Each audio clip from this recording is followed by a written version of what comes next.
Alrighty, hello everyone. This is skull902. I am going to be flying solo today, um, because this is my New Year's stream, my New Year's Eve stream for 2018, the last stream of the year. Goodness gracious, goodness gracious. Um, I had been planning on doing this a little later on tonight, but my sleep schedule has been completely ruined over the last couple of days.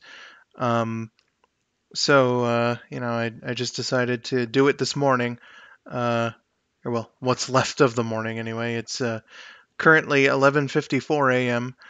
Would have been much more appropriate to be doing this 12 hours from now, but I was concerned about my sleep. I don't think I'll be sleeping at this time right now, but at this time at night, 12 hours from now. Jesus, and I need to learn how to talk.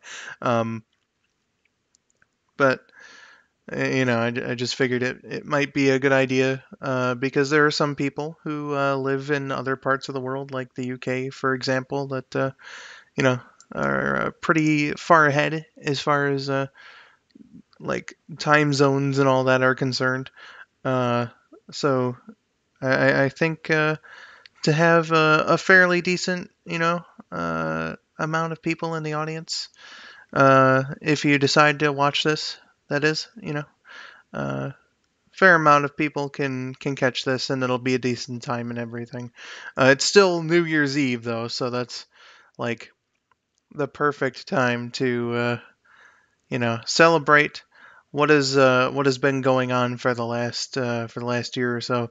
I was also going to have co-hosts on this stream as well, but I figured I should go solo today. Give my co-hosts a bit of a break because man, they have done some good things for me this year. Some people have taken time off of work to appear in like my more special streams.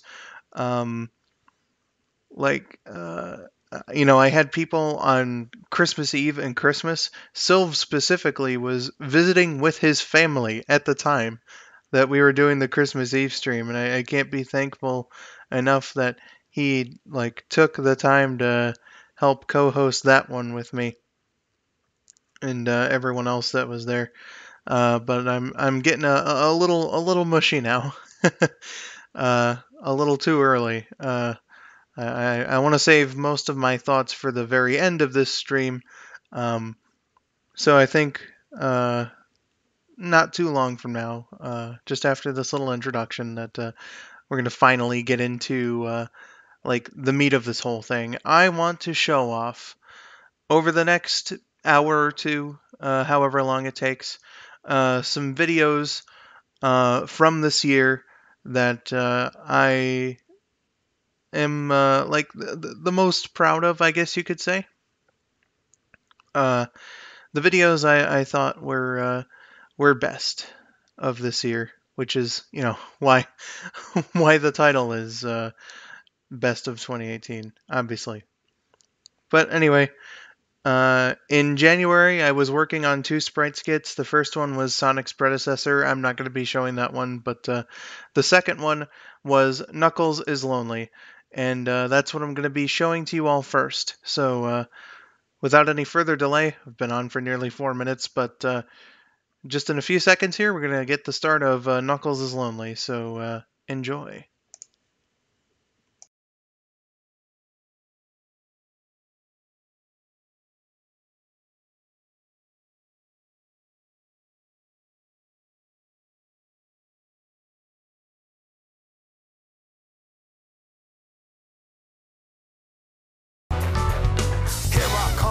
Rougher than the rest of them, the best of them, tougher than leather. You can call me Knuckles. Unlike Sonic, I don't chuckle. I'd rather flex my muscles. How much longer to Angel Island, buddy? Not too long. What do you suppose Knuckles is doing? Probably talking to the Master Emerald like it's his friend again. Well, I mean, he is all alone up there. Not to mention that the Emerald has living spirits inside of it. Suck all the fun out of the day, why don't you? Just saying, don't be a jackass. I know, right? Eggman made for a very convincing health instructor. How could I not trust him? Oh, Emmy, sometimes I feel like you're the only one that understands me. The hell, Knuckles? Sonic, Tails, I thought you guys were coming by later. So he decided to make out with the Master Emerald in the meantime?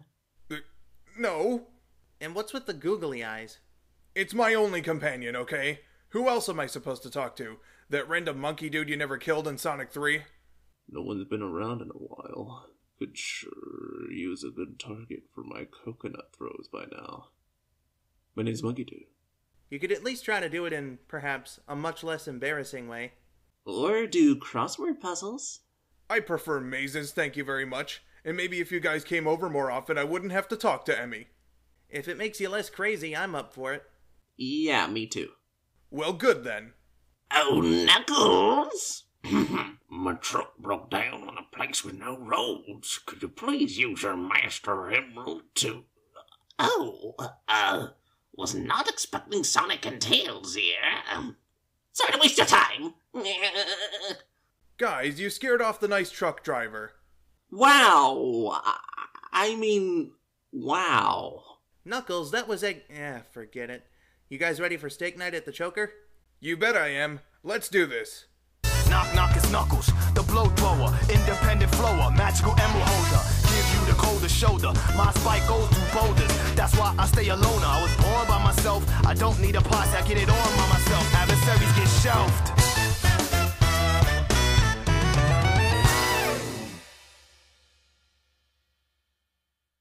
I hope Knuckles comes back soon. I miss him.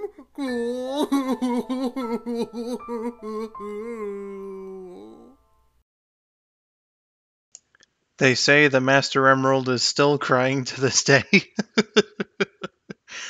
Oh boy. But yeah, that was Knuckles' Lonely. So like throughout the next couple of months, I'd been working on Amy's Best Anime. I had my throat scare, and I couldn't do voice acting for a little while. But I did have the voice acting saved for a couple different projects. The first of which was the sort of, how should I put this, movie put together of a bunch of clips that I attached to my Sonic and the first part of my Knuckles runs in Sonic 3 and Knuckles. The second thing that I'm going to be showing here today is my skit, Sonic 3 and Knuckles, a Machinima parody. So here we go.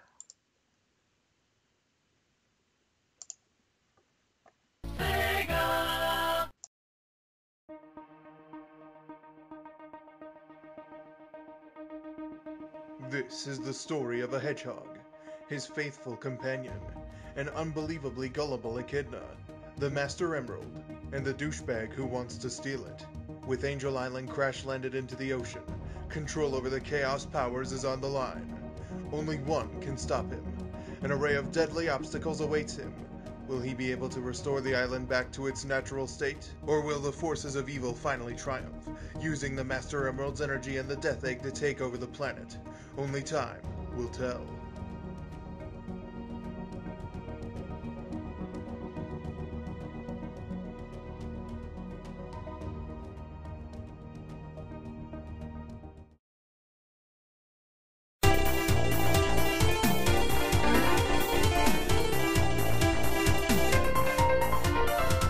Well, that sucked. Wonder where Tails went.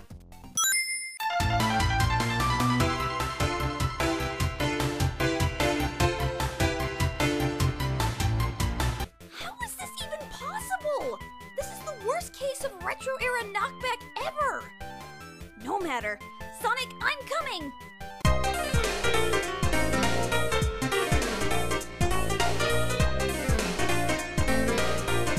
Hey, buddy. It looks like you lost your rocket shell thing. Oh, there it is. Want me to get it for you?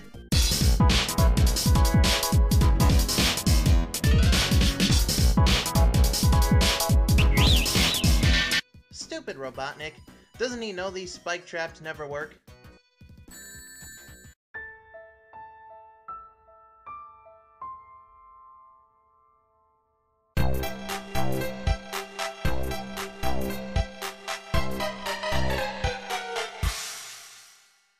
And now for a little something I like to call balloon hopping.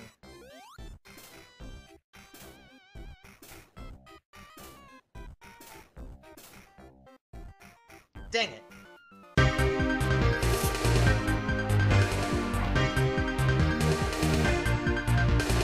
Someone get me off this crazy thing!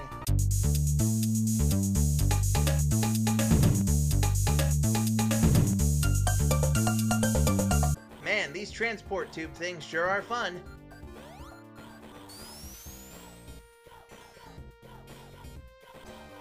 Whee!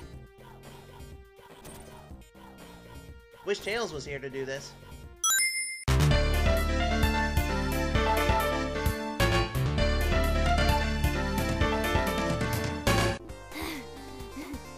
Don't worry, Sonic! It won't be long now!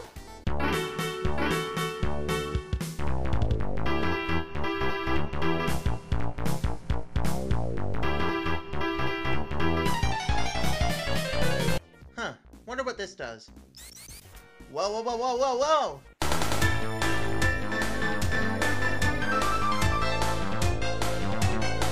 Wow, done with this one already? How convenient. Oh, yeah, that's no good.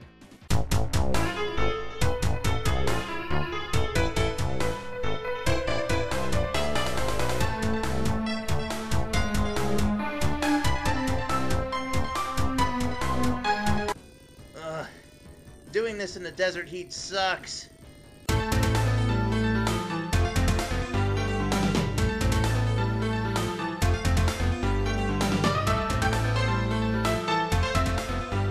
Lava waterfalls. Very creative. Or would that be lava falls? Whatever. I'm kinda surprised I haven't been seared just by being this close to them. Or died from smoke inhalation. I'm either very lucky or my world is just plain weird.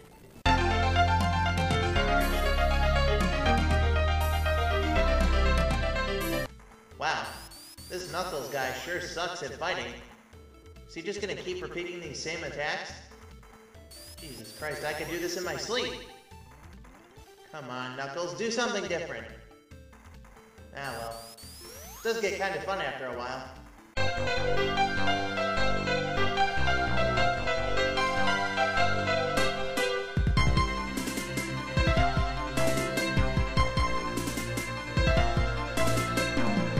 Oh my god, these bouncing clouds are so fun! Sonic, finish the level! No!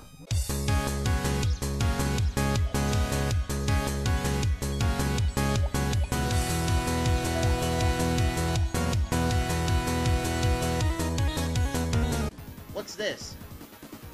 Whoa! I think I'm gonna be sick.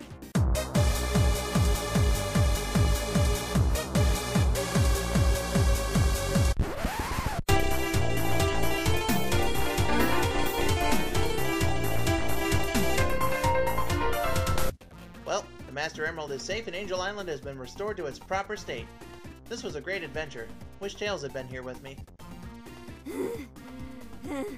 Sonic, I'm back. What happened to you? New super form that'll only be in this game. You okay? Yeah. I think I'm just gonna go pass out now. Tails?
now it's my turn to star in a series of machinima skits.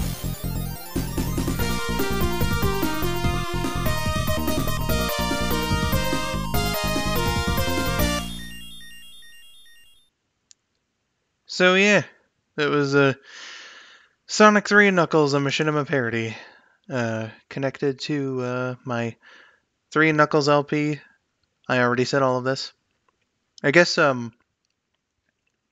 what I could say differently about it was that I had that written in like October of like it was like a year and a half before that video came out. And Hiei Fire Shadow did her voice acting. I think around the same time the script was written, and then I did my voice acting in like the spring of 2017. So at least as far as the voice acting is concerned, the pieces were there like well before the video was ever made. So there's a bit of trivia for you. All the bits were filmed shortly before I did the LP, so that wasn't quite as long to get together and see the light of day. But whatever, fuck it. So after that, uh, in in late June, geez, really losing myself, but in late June, the second skit that I got together and had preemptively done my voice acting for uh, wasn't actually like one of my more one-off skits at all. It was the long-awaited by like I don't know 2 people, the long-awaited 36th episode of my series Sonic and Mario, the first episode in 4 years. So next up on our little look back at 2018, Sonic and Mario, episode 36.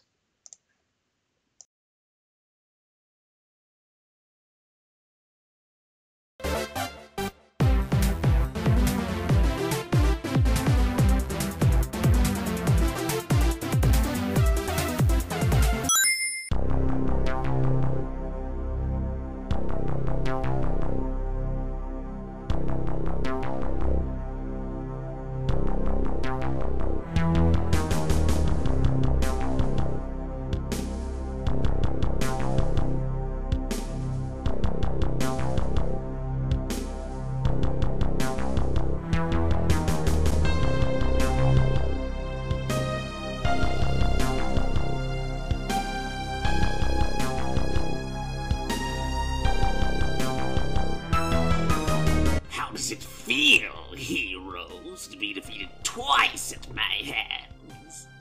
Dude, seriously, it's our hands. Quit ignoring me. Oh, I get carried away sometimes. I'm sorry. So yeah, anyway, thoughts?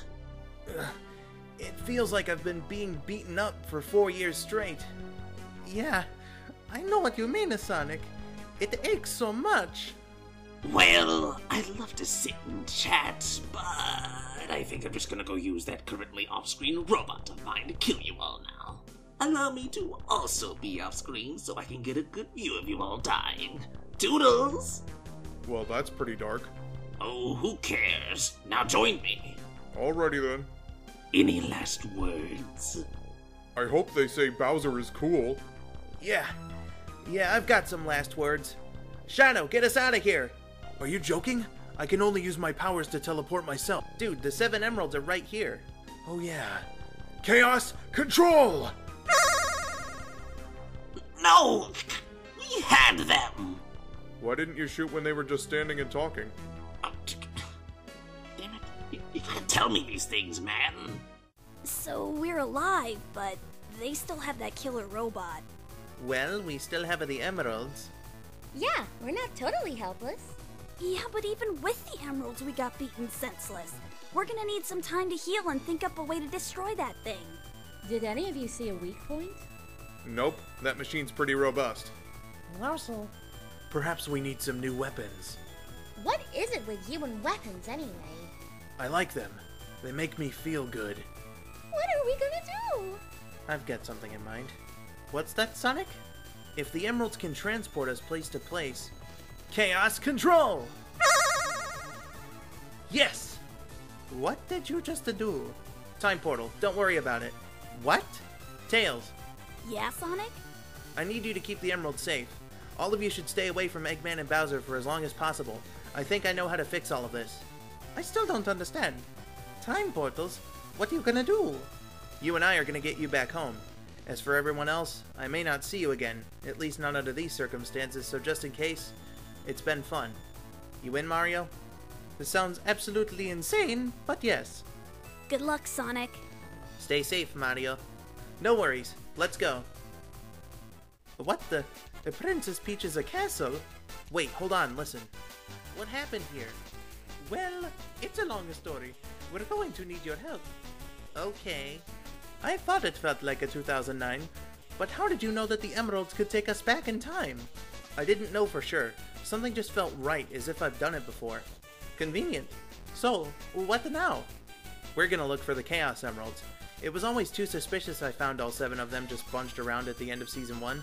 They must be scattered around somewhere.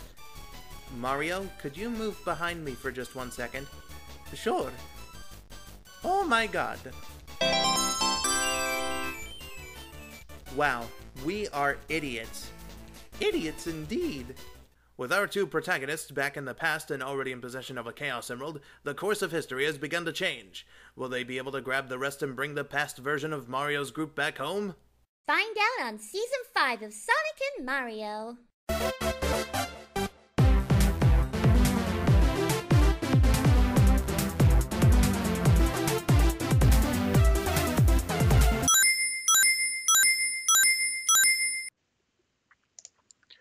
So, Season 5 of Sonic and Mario, that's coming about in 2019.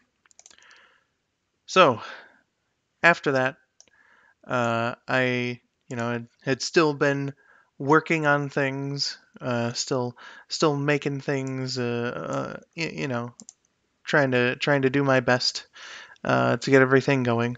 But in early July, I noticed that my throat had improved its condition. And yes, I am deliberately stalling. So I want to be sure about my release dates here. All right. So I did my voice acting for Amy is Best Anime in early July. And also in early July, I did a video about how Blaze fits into the Sonic timeline. So next up on the list is going to be Blaze the Cat headcanon from the future or an alternate dimension.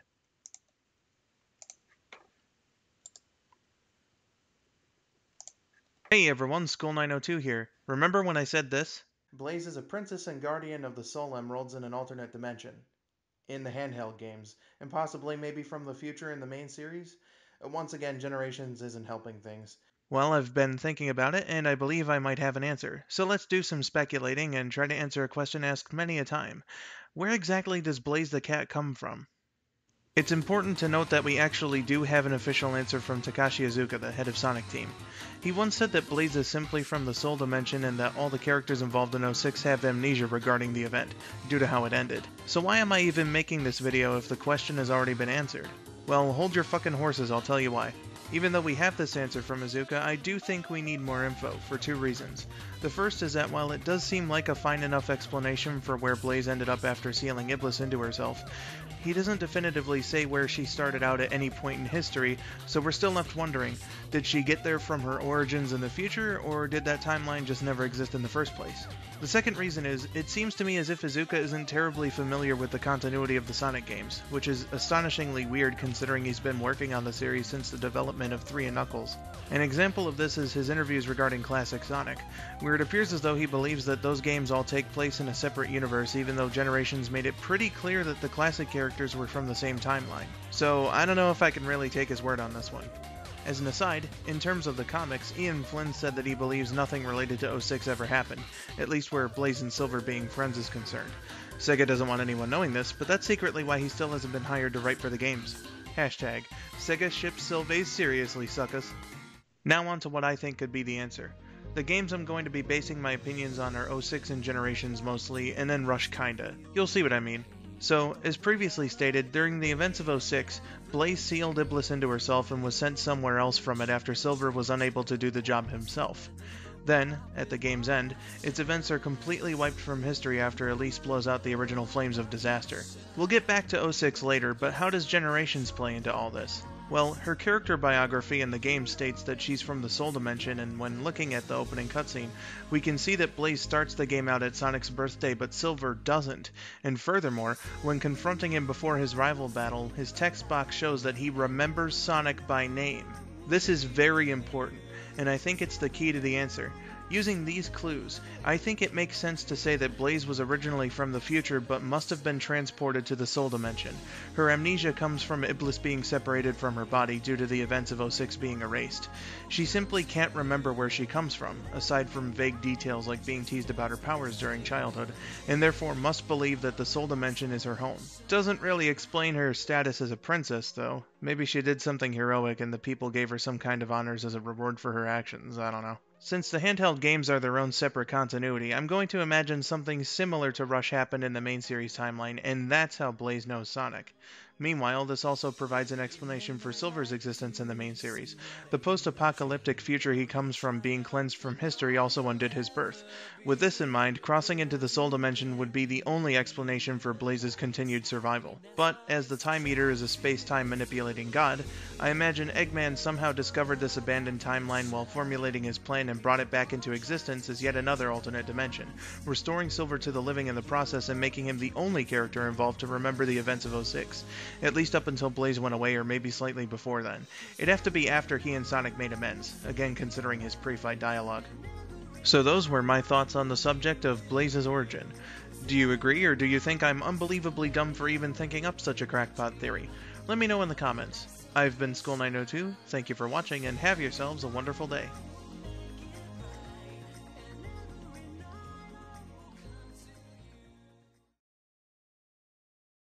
Wait a second. In Generations, she recognizes Crisis City if you talk to her in the white space immediately after her challenge act. Crap. Oh, silly, stupid me, being all dumb about my fan theory, even though that joke was something I had planned on making. Haha, So, in late July, the thing that I had been working on for a whole year, finally made its debut in a premiere stream, a big, huge one. A sprite skit that I had been encouraged to do by the members of the Team 182 chat on Discord, and one that I quite like. I quite like work. Okay, let me try to start that sentence over. One that I quite liked working on. That, of course, would be Amy is Best Anime, released on July 27th of this year. So, coming up next, Amy is Best Anime.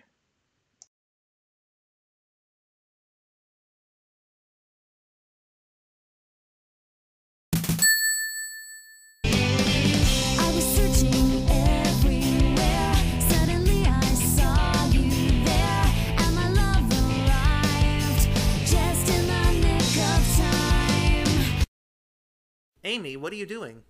Oh, I was just watching Cory in the House. It's my favorite anime. I'm loving the Demon Vice President arc going on right now. But Amy, you're the best anime. Me? How do you figure?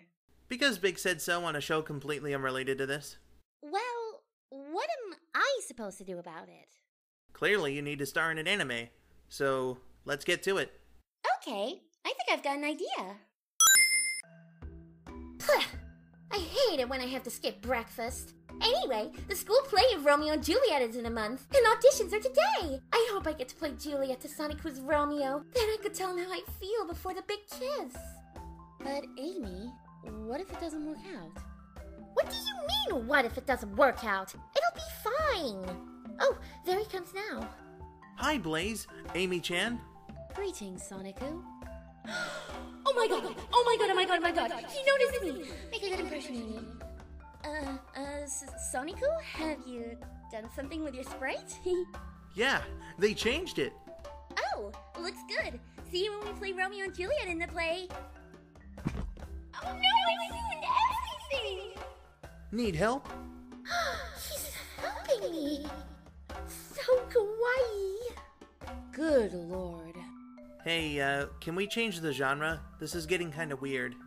Well, alright then. Hi there, everyone.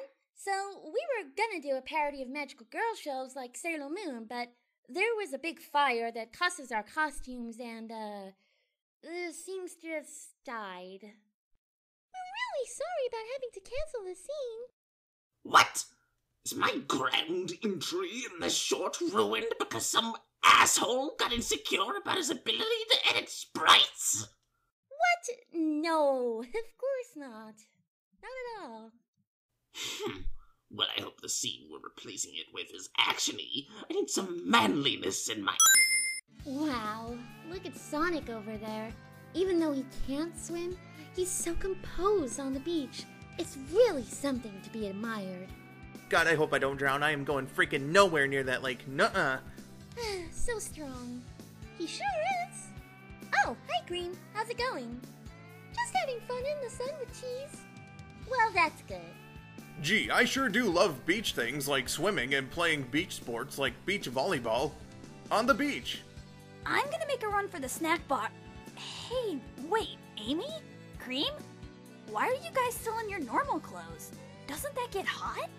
Oh, silly Tails. You know skull902 can't do complicated customs. Amy, good news. We found another seamstress, so the magical girl parody is back on. Oh, thank God. This wasn't really turning out to be much of a beach episode parody at all. Hey there, ladies. Come and get a piece of the yak. Oh, it's just you all. I thought there'd be women here. Amy, I think I've been traumatized. Run for the hills! Man, what a waste of time. I can tell by their clothes that this isn't a new... Oh my God, for the love of Mike, can you change the scene? Surrender now, Sonic Girls X, because there is no way you can win. Yes, my creation is too perfect to be beaten. Ready, girls? Yeah! Sonic Girl powers, commence!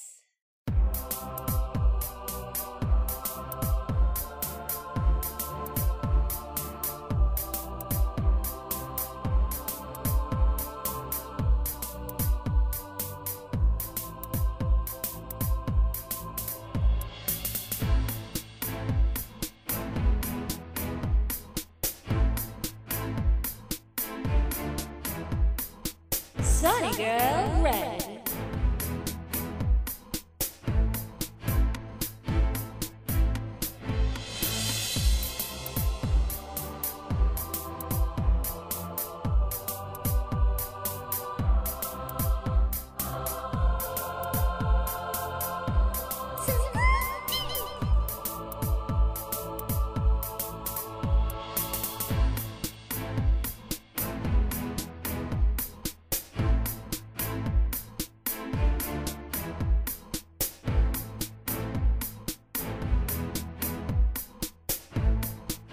Sonic Girl Silver.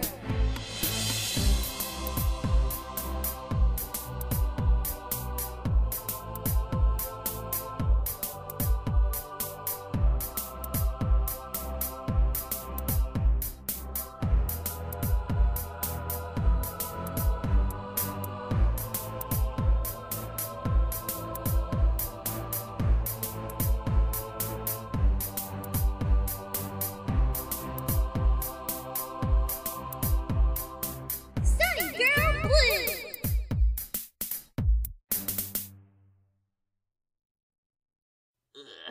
Do they really have to take their clothes off when they're doing that? I feel like I'm gonna be on some kind of watch list. Also, why do these take so long? Because it's at least 2 minutes of animation that the studio can reuse for every episode. That'd be more understandable if this show had animation. Enough with your making sense, Eggman. We're gonna put a stop to your evil schemes. What are you you gonna do? Throw glitter at me? Ah, my eyes! Robot, help! Suffering severe damage from boredom. Did someone say boredom? It's Sonny Guy! I am Sonaguy, the fast but always standing still loner type in black. I shall now explain in gratuitous detail how what you're doing is wrong. Too much boredom. Another job well done. Sonny Guy-sama Senpai-kun is so dreamy. Uh-huh. He's my boyfriend, you know. Yep. I love him more than... You know, he left 5 minutes ago. Nutty? Aw, darn. Hopefully someday I'll know who you are, Sonny Guy. You don't know who your own boyfriend is? Why? Why would you do that? The fight's over! You have done well, my students. Thank you, Big Sensei. You're welcome. Your next task is to find... Let's do a different kind of action anime. While looking for the next scroll, Amy and her friends were wandering through Warzone Forest where they expected nothing bad to happen to them. Oh, the sprites changed again. Anyway, isn't it great to be out in the wilderness, soaking in the beauty of nature? Sure is. I'm the silly one who likes to eat and play video games. Not feeling you in these roles. Switch. Sure is. I'm the silly one who likes to eat and play video games. Not so fast. Eggman! That's right. I'm here to challenge you to a kerfuffle. Alright, Eggman. I designate Sonic Chow to the battleground. What the hell did they do to me? I designate Ironic Hero Chow. No, this is lame. Chow battles? It's kerfuffles. Whatever. I want to do something else. Make up your mind. This was supposed to be my video, but fine. Ooh, no one can beat me now because I'm in a giant robot. Hi, Eggman. Dear God. Here's for killing my mood. Holy shit! Amy, you weren't supposed to kill him so fast. To be honest, Sonic, I'm really not into trying to be best anime anymore. Nobody's satisfied. I'm satisfied. I thought you were great. Really, Sonic? Sure. I can't think of a better anime than you. Say, let's go get some ice cream. Would you like that? Of course. Thank you.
Hello?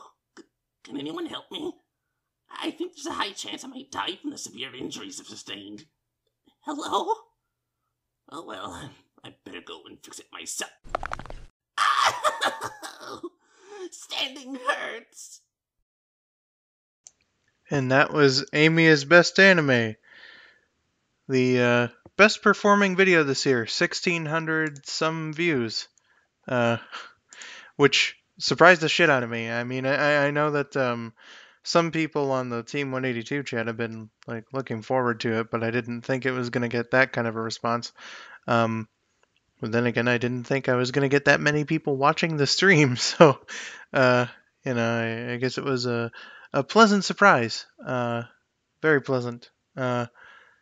And it seemed like a lot of people enjoyed it, so I'm glad to have made something that people could enjoy. But moving right along, I was a little silent in August, September. I meant to say August and September. I'm doing it live, so naturally I fuck things up. But anyway, I was a bit silent for the next couple of months after making Amiya's Best Anime, but I started up again in October with the short skit Inktober. So let's take a look at that one.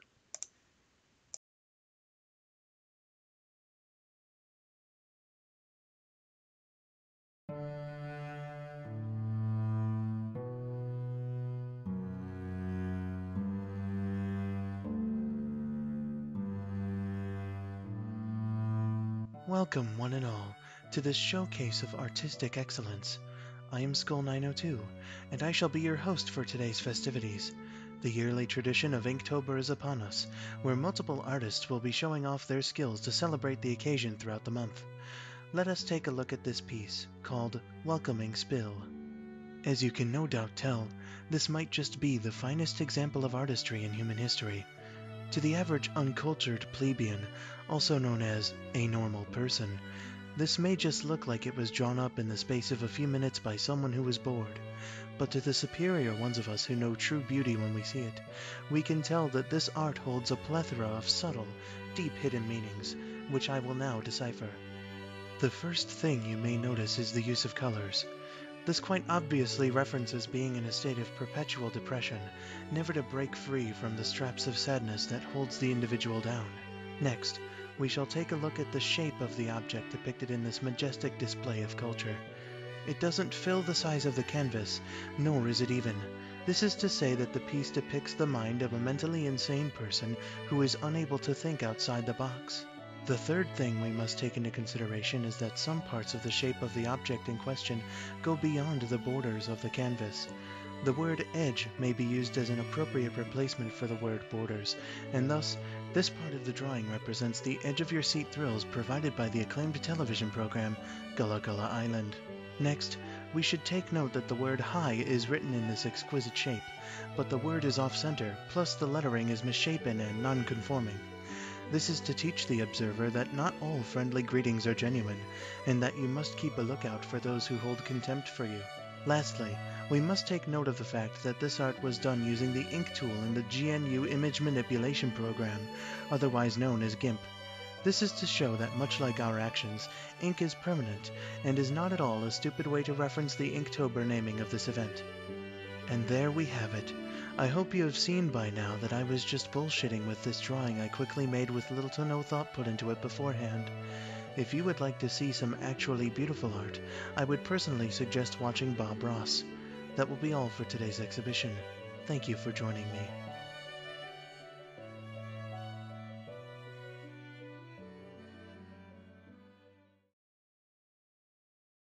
And thus, this part of the drawing represents the... This part of the drawing... Damn it. Anyway, this part of the drawing represents the edge of your seat thrills provided by the acclaimed television... God damn it.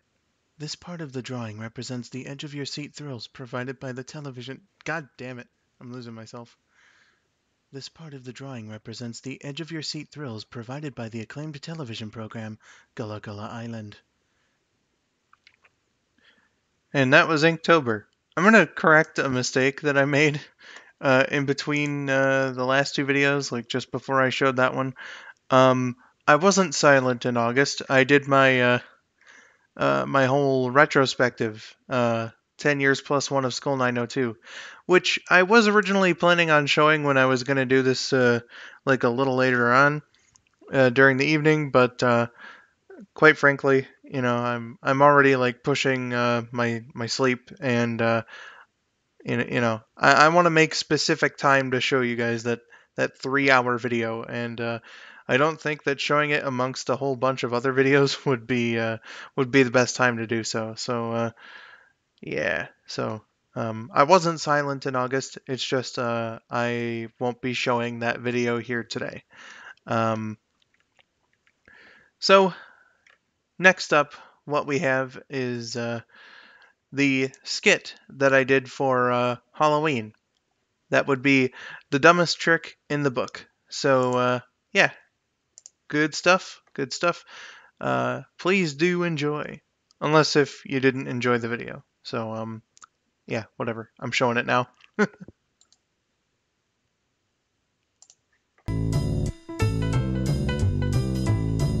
Amy, thank God you're here. Anything to help you, Sonic. And I'm here too. Hi, Sonic. Amy, the ghosts have us trapped. Everything is absolutely fine, and you can get us out very easily. Phew, well that's good. What's something she might find flattering? Oh, I know. Amy, I think you're really hot and stuff. How did you know I've got a bit of a fever, Sonic? I never told anyone. Wait, we're picking on a sick kid? It's too late to turn back now, boss. Very well, then. Do you have the thing? Oh, Sonic, wise hedgehog of sleeping on the roof all day. What shall I do with the thing? Which is kind of like an hourglass. It's the thing! Now put it moonside up on the pedestal over there. Whatever you say, Sonic. But I didn't say any of that. Amy, I don't think you should do this. I mean, didn't you notice the very obvious voice change? Relax, Chris. If Sonic said it, then it must be true. Like this, Sonic? But I feel so guilty, though. Just let her do her thing, boss. Well, okay. Yes, exactly like that. Okay.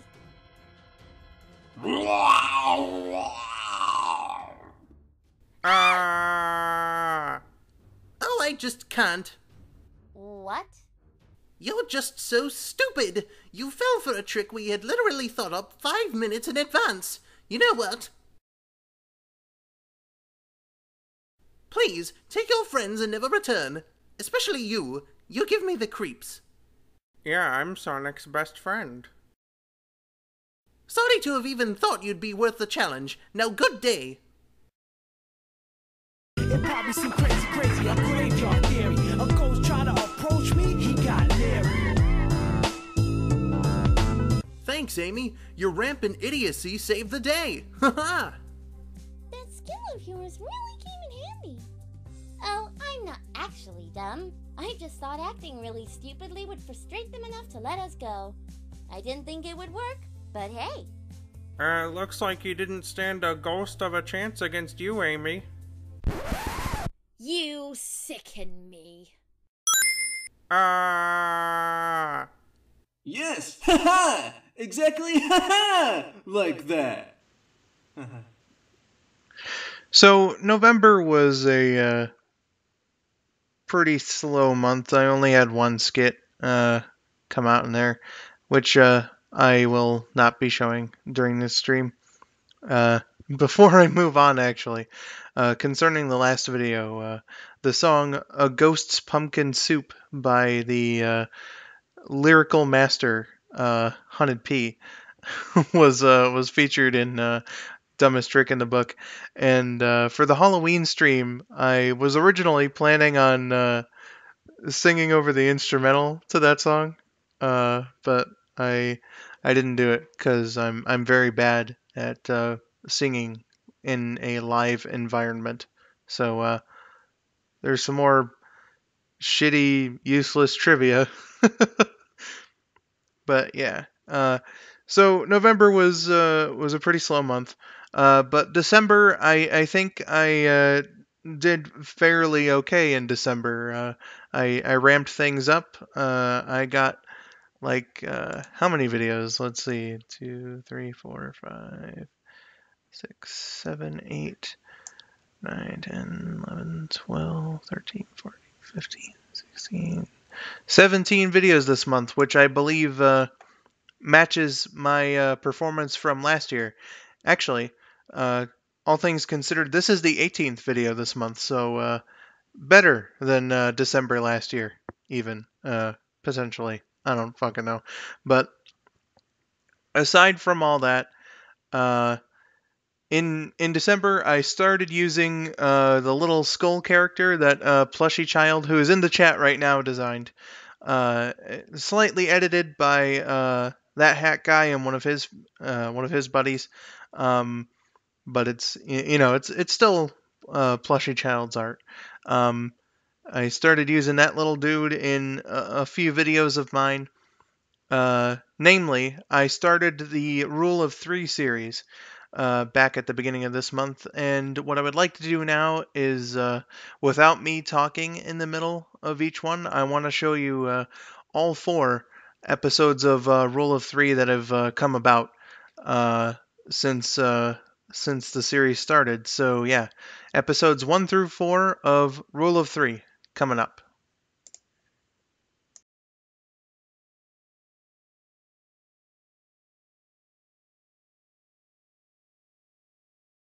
Hey everyone, skull902 here, and welcome to my new series called Rule of Three.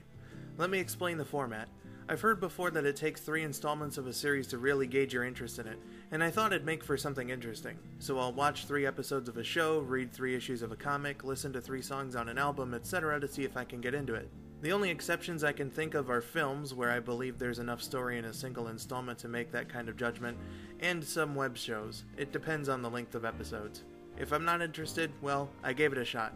If I am interested, I'll follow up with a full review later on. So first on the list is the Looney Tunes show.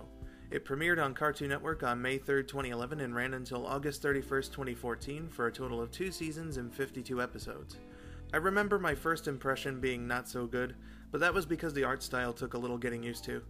I watched an episode about a year after the show premiered and thought it was hilarious, the memory of which prompted me to give the show a look earlier this year. With that out of the way, let's get into my thoughts on the first 3 episodes. As I previously mentioned, the art style did take some getting used to, but nowadays I really like it. They wanted to separate this show from other Looney Tunes material, and the different character designs I think help that out. They're different, but they aren't ugly, and you can easily tell that these are the same characters. Jeff Bergman's voices for Bugs and Daffy also took some getting used to, but I think he does the characters well. The other voices are pretty spot on as well, featuring many Looney Tunes veterans, with the exceptions of Fred Armisen as Speedy Gonzales and Kristen Wiig as Lola Bunny. I don't think anyone sounded bad in their roles, not even extras. As far as the side segments go, the Roadrunner short from the first episode felt kinda weird, possibly due to the use of CGI instead of the show's normal animation style, and the songs from the other 2 episodes were at least memorable enough to stick in my mind. That being said, I would rather never see an upskirt shot of Marvin the Martian or Yosemite Sam in a diaper ever again. Then we've got the actual episodes themselves. I'm glad I remembered the one I saw all those years ago, because the show really is as funny as I remembered it to be. The plots were all really nice, the first one being about Bugs and Daffy's friendship, the second introducing us to Lola and her wackiness, and the third putting the 2 leads in jail because Daffy didn't want to pay a fine for littering. The jokes had me laughing pretty hard at times, my favorite of the bunch being Pepe Le Pew's line about the importance of marriage in the second episode. The overall stories of the episodes never left me bored, and I like those changes that they made to have it stand out amongst other Looney Tunes media, having the show be a little more grounded, keyword a little, and oh my god, can we talk about Lola for a second? Lola is without question my favorite character thus far. I think the show's staff deserve an award for turning her around from the stereotypical bland tomboyish character she was in Space Jam and other appearances, to the funny, crazy, wacky stalker of bugs she is in this show, which makes her an absolute blast to watch. Some of the show's best jokes have revolved around her. They made Lola entertaining, and that's incredible. Great characterization, not just for Lola, but for all the characters I've seen so far. So, final verdict. If you couldn't tell by now, I'm very invested in the Looney Tunes show and intend to keep watching it. I'd recommend giving it a shot if you haven't seen it. That'll be it for the first episode of Rule of Three, and I'm glad it could start on a good note. I've been skull902, thank you for watching, and have yourselves a wonderful day.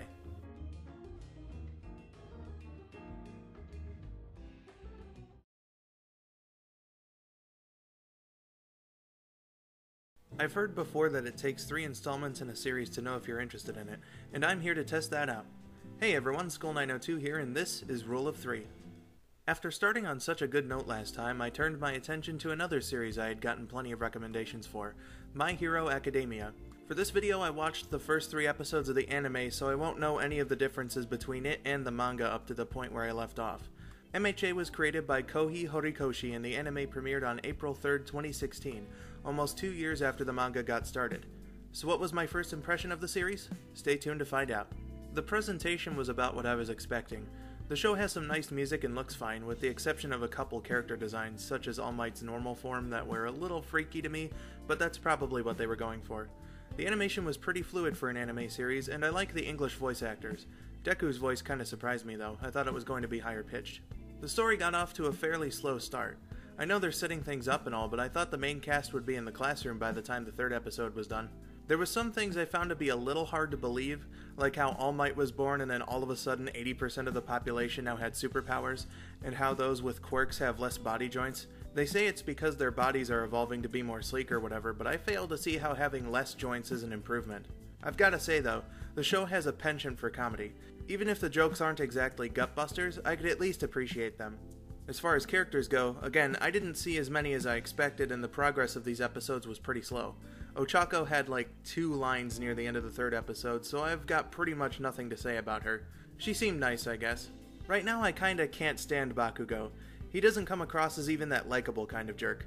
I haven't been all that into Deku as a character either. He tends to cry, get scared, or complain a lot, and I didn't see too much of the potential for him to be a chosen one for All Might's power. Yeah, he did rush in to help out Bakugo when no one else was doing anything, so he's got a good heart at least. Then there's All Might. All Might fucking rules, what else can I say? The guy's amazing, and I think the reveal that his powers were inherited was a nice twist. So, am I interested enough to continue? Well, I don't know if I'm committed to the whole series, but I do feel like I should at least finish the first season to see if and how Bakugo and Deku's characters improve. Plus, I still need to see the others. So it does have me hooked to a point. Not everything so far has been my cup of tea, but I can see why it has its fans. So I'll be sure to follow up after I get to watching the rest of the season. That does it for this episode of Rule of 3. I've been skull902, thank you for watching, and have yourselves a wonderful day. Plus Ultra.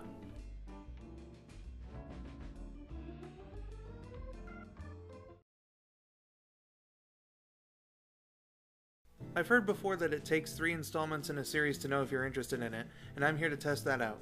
Hey everyone, skull902 here, and this is Rule of 3. Today on Rule of 3, I'm going to be taking a look at the anime version of One Punch Man, adapted from the self-published manga by a mysterious author only known as One. The original manga, distributed as a webcomic, was started in 2009. It was then adapted into a mainstream manga in 2012, and the anime started airing in 2015. The English dub is produced by Viz Media. Of course, like MHA, I am only looking into the anime, so I won't be able to compare it to the other 2 versions of the story. Let's begin. Right off the bat, this show looks pretty nice. The character designs are good and the animation can be pretty fluid at times, though it does suffer from anime choppiness every now and then. It's got some pretty decent background music, as well as very good opening and closing themes. We don't get to see too many of the regular characters in the first 3 episodes, but what we get from the English cast, in my opinion, sounded pretty good. Genos sounds a little generic, but considering his character, I can forgive it. To be perfectly honest, I'm a little iffy on the writing. The show has good humor most of the time, but when it comes to the actual plots, I don't know. The amount of destruction raises some questions, but as a guy who likes Power Rangers, I know I probably shouldn't be the one asking them. I also felt it a little weird how much concern Saitama had toward Genos just before the climax of episode 3, right after having clearly been annoyed with him that same morning. True, he did agree to become Genos' teacher and all, but I didn't expect him to act like they've been longtime friends that instantaneously, you know what I mean? There also seems to be a thing with a bunch of setup and little payoff in this show. For instance, when Saitama and Genos are about to infiltrate the House of Evolution, Genos and his clones talk about readying their traps on all 8 floors before they can get to the basement, and then Genos just destroys the place from the outside. I know it's a joke, but I think the 2 blowing through the place could have made for a cool sequence. Saitama even lampshades this. Not to mention, I think the House of Evolution had potential as a season-long story arc, but alas, it was done after 2 episodes. That being said, I do like Saitama and Genos' characters. I think they both play their roles well and have an interesting contrast. With Saitama's laid-back nature and Genos' eagerly willing to learn and improve, I believe it could make for a good dynamic. Ultimately, is that enough to keep me watching? I'm gonna have to give it a maybe at the moment. There is something here with this show, and it isn't bad by any means, but there are also plenty of other things I'd like to check out first. Perhaps at some point I'll continue where I left off, just not right now. That does it for this episode of Rule of 3. I've been skull902, thank you for watching, and have yourselves a wonderful day.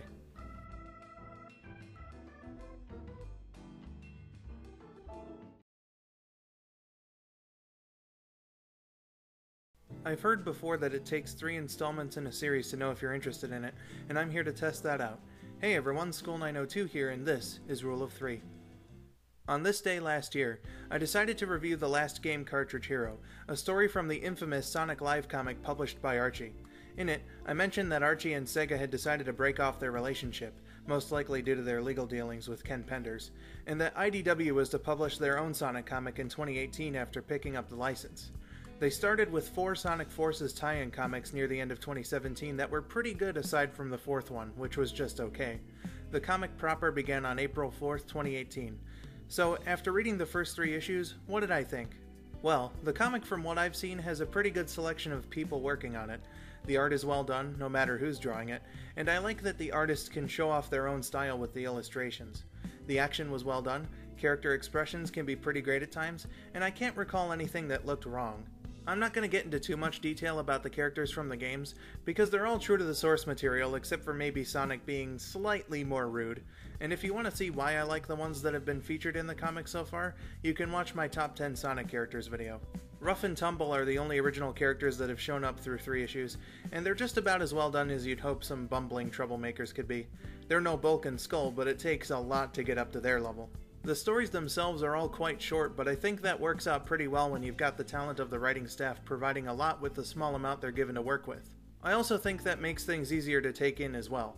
I saw a lot of comments about how they treated Amy after issue 2 came out, but personally, considering what we got in the small amount of her in Lost World and Forces, I didn't really think there was much to improve. That being said, I do think it's pretty cool that they gave her some time to team up with Sonic for a fight. You wouldn't usually see those two working together unless all the other characters were a part of the action as well. What I was super impressed by and thankful for was that they restored Tails to the way he should be, doing away with his scaredy demeanor in Forces and making him the smart, cheerful kid he is. Sonic's interactions with the others made for some nice banter, especially with Amy, and his efforts to rid each town of bad nicks made for some good stuff. The only thing I thought wasn't all that great was their explanation for the presence of the Wisps in Lost World and Forces, like it was done for the sake of convenience. Overall though, the writing is some good stuff. There were also Skylanders and Yokai Watch stories in there, but I don't care about those things, so I didn't read them. And now, the verdict. It'll probably be done at a snail's pace, but I am interested in continuing and would recommend it to someone looking for a short, well-written Sonic comic. I really do like how they took the End of Forces story and are rolling with it. Unlike that game, they're actually showing the characters from the Resistance performing their roles, like Amy's organizing and Knuckles' leadership, and if it keeps up, that could lead to some fantastic character moments. I quite like it. IDW's Sonic comic so far gets a thumbs up from me. That's the end of this episode of Rule of 3. I've been skull902, thank you for watching, and have yourselves a wonderful day.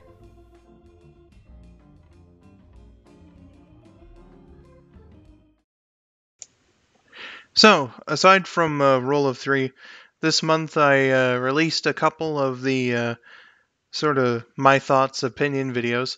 The first of which was a look at one of my favorite movies, Ice Age, and that's the next video that I'm going to be showing here. It's called Why I Love Ice Age, and, well, let me explain it. Hey everyone, skull902 here, and today, I'm going to talk about one of my favorite films of all time, Ice Age. Released in 2002, this movie chronicles the adventure of 3 unlikely partners to brave the cold and return a human baby to his family. Sometime during the summer of 2003, my mom came home with a VHS tape she purchased, and later on that night, we of course watched it. To me, it was a hit, and still very much is. I used to watch that tape all the time, I loved it so much. Nowadays, I usually reserve it for my yearly Christmas schedule. I know it's not a Christmas film per se, but come on, all that snow makes it fitting enough for me. Anyway, if you feel so inclined, sit back and relax as I tell you why I love Ice Age. There are going to be spoilers in this video, so if you haven't watched the film, this is your chance to stop the video. With that said, let's begin. Firstly, I'd like to talk about the short Gone Nutty. It was included in the opening of the VHS tape, so I've got to touch on it briefly. I think the short is a great way for any first-time watcher to get a glimpse at some of the more zany moments of the film proper. It's fun, it's got some neat animation. I've always liked the shot where the acorns start sinking in and Scrat's dilemma begins. It had a nice little joke near the end. It's a perfect showcase of Scrat's plight throughout the series. And with that out of the way, let's get into Ice Age. I believe writing to be the most important part of the process, so I'll save that part for last as always. Not to mention I'll have a lot more to talk about in that department. But first, I want to make a quick mention of the visuals, sound, and the actors' performances. This was Blue Sky's first feature film, and I think they made a good impression with the visuals, especially in environments like the snow, or when our heroes are taking the shortcut, as well as the cave scene. Things like the animal's fur or the human's hair don't look quite as good, but it fits enough with the art style.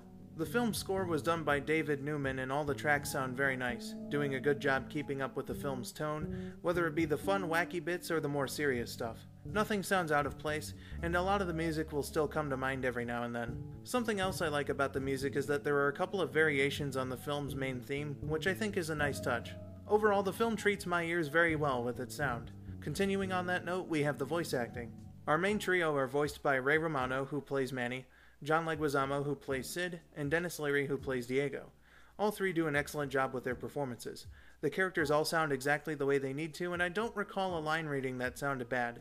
That applies to the other characters as well. Whoever was in charge of casting picked a good group to work with. They all fit in with the feel of this movie, if that makes any sense. Not to mention Tara Strong was in this movie. She voiced the baby and this thing. Best actor ever, give her a round of applause.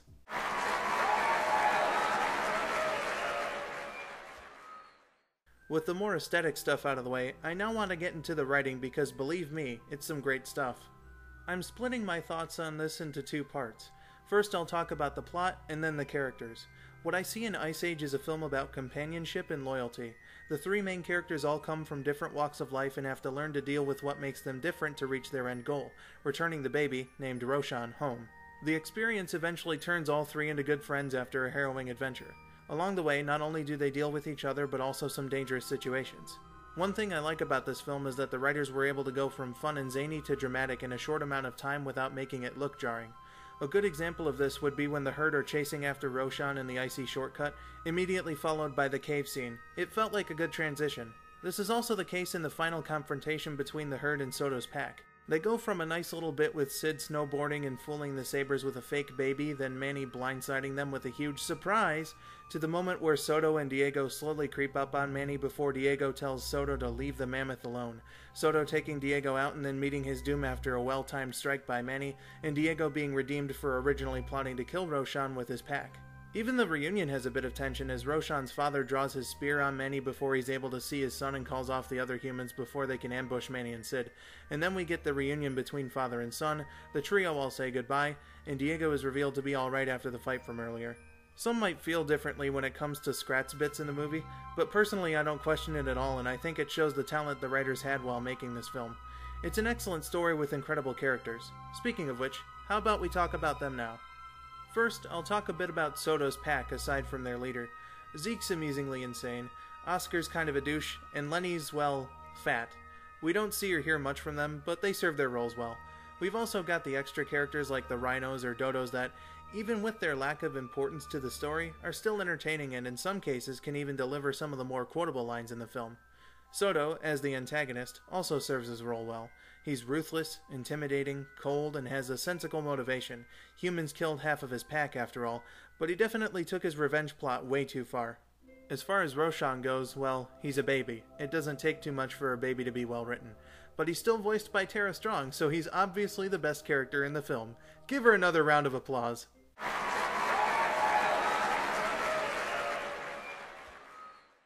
Now on to the main trio.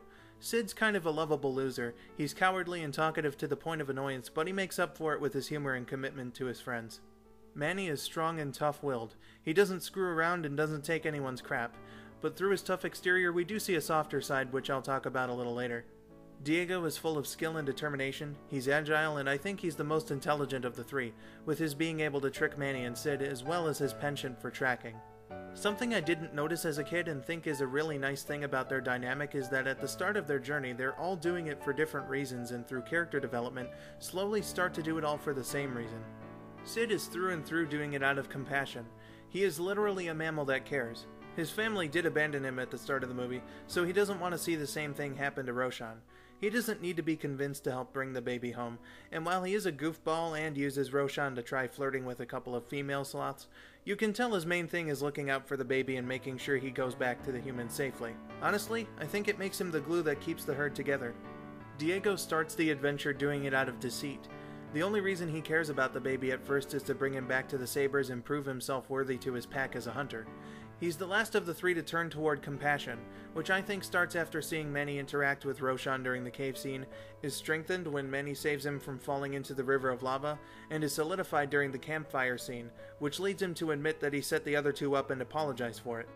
Manny is the most complex of the three by far. His character arc is filled with so many subtleties. It's honestly amazing the things I didn't notice when I was younger. It all starts in this moment of shock when he sees this human woman clinging on to life and her child, instinctively stops Roshan from falling back into the river, and then turning away when he comes back from the shock. When he's convinced by Sid to bring him back to his home, he's doing it out of guilt, and that'll become evident later. No matter what he feels about other creatures, it just plain isn't right to leave this infant for dead out in the middle of nowhere. Manny's motivation starts to change when he takes the baby back from Sid after the sloth's aforementioned attempt at courting, and then the cave scene solidifies it. He looks at the painting of two mammoths and their child and imagines a scenario where a group of humans kill the child and its mother. It's implied that this happened to Manny shortly before the beginning of the movie. Now it makes far more sense that he was walking towards certain death at the beginning and immediately turned away from Sid when he asked whether Manny had a family. When I was a kid, I always kind of thought that he was shocked by the thought of humans doing that to a mammoth family, but now that I'm older, I'm seeing something else entirely. He bonds with Roshan after he notices the baby also looking at the painting, and there's when you can tell he's in it not to get Sid or Diego off his back, but for Roshan's safety.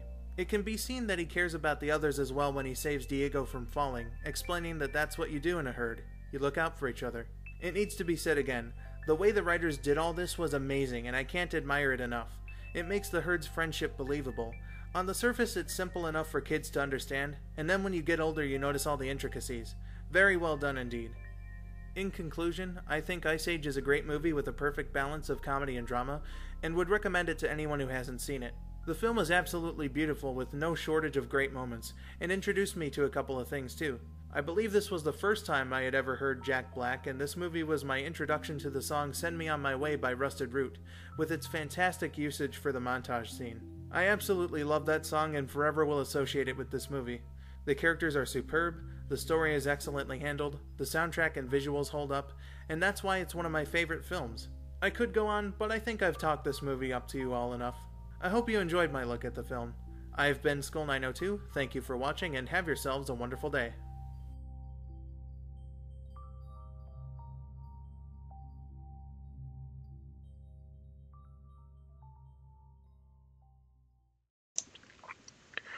So, the other non-rule of three video in the My Thoughts series that I released this month was just a couple of days ago. I put out a video that I had been planning on releasing in the summer, but there was some complications. Again, there's like a whole text screen at the beginning saying all of this shit, but whatever. I wanted to get 8 scripted videos out this month, and I knew I wasn't going to be able to do the Sonic 3 complete video by the end of December. Then I remembered, oh yeah, I have all of the voiceover recorded for this video here. And so I put it together. It didn't come out exactly the way that I wanted it to, but hey, you know, it was something. So up next is What is Machinima?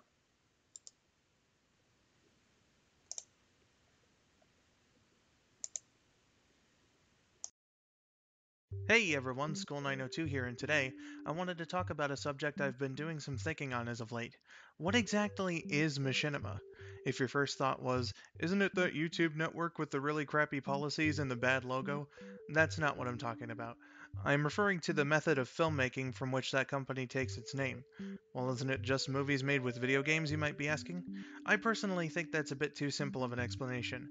Machinima, according to the Academy of Machinima Arts and Sciences, or AMAS for short, is defined as animated filmmaking within a real-time virtual 3D environment. So if there's a definition, then why am I even making a video about it? Because I disagree with this definition.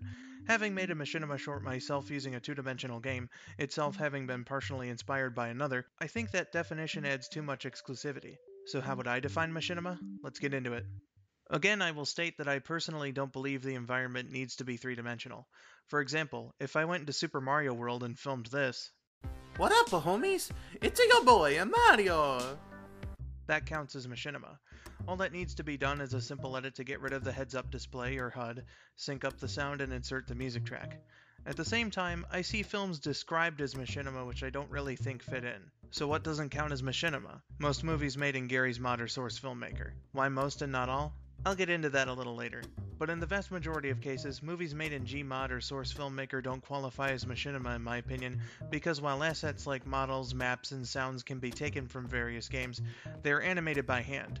To me, that puts them into the same category as something made in Blender or RenderMan, which is to say that they're simply CGI animations. The thing about AMAS's definition of machinima that I agree with is that the animation is done in real time, as if you were shooting a live-action film.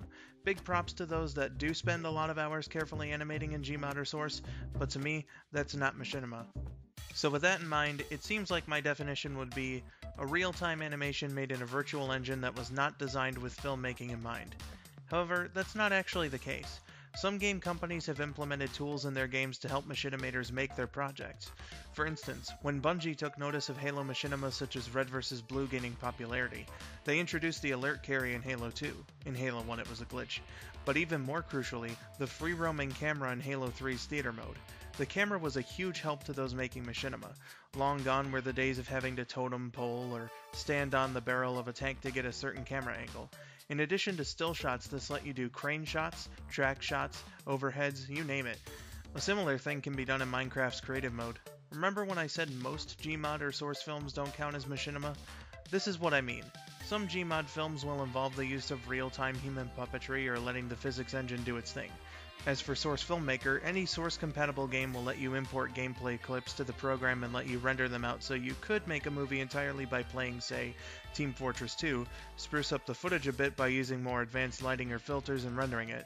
Since the source, no pun intended, of the footage is the gameplay itself, that is enough in my opinion to make it machinima. In addition to that, a game might not be able to do everything you want.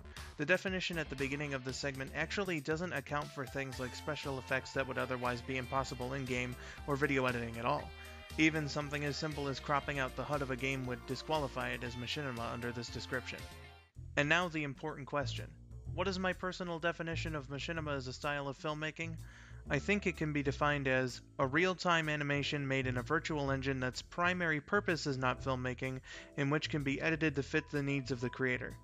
This, I believe, makes it so that things like the use of 2D games as a source can be included, while also making sure not to exclude things such as a game with something like Halo's theater mode or post-production effects. When I originally watched the Sonic Tales back in 2007, I didn't think it was a separate filmmaking technique from Red vs. Blue. I saw it both as an episodic show being made from recording footage of a video game, and I didn't think any differently when making my short film. That's simply what the majority of machinima is. But if you feel so inclined, let me know what you think. Does my definition make any sense, or am I just some stupid guy who doesn't understand? That's it for this installment of the My Thoughts series. I've been skull902, thank you for watching, and have yourselves a wonderful day. So that was what is machinima. Hopefully you guys enjoyed that one. So the next thing that I want to show, the next two things actually, are my extras videos for Sonic 2 and Sonic 3 and Knuckles. So it's gonna be over an hour of footage. So yeah, I'm just gonna let this go by, and I'll do the same thing that I did for Rule of 3. I'm just gonna skip right to the next video instead of talking in between them when it comes time to show the Sonic 3 video. But yeah, so let's get into the Sonic 2 and 3 extras videos. Everyone, skull902 here, and now I finally put this thing to rest. It all started 3 years ago. I made up for the first LP earlier this year, and today I'm finishing it. This is the extra video for my Let's Play of Sonic the Hedgehog 2. There are plenty of things to cover, so let's get into it. Let's begin with some gameplay that I didn't show before. Okay, so this is Super Sonic's gameplay. Once you get all the Chaos Emeralds and you have 50 rings, you just jump, and you turn into Super Sonic. You are invincible.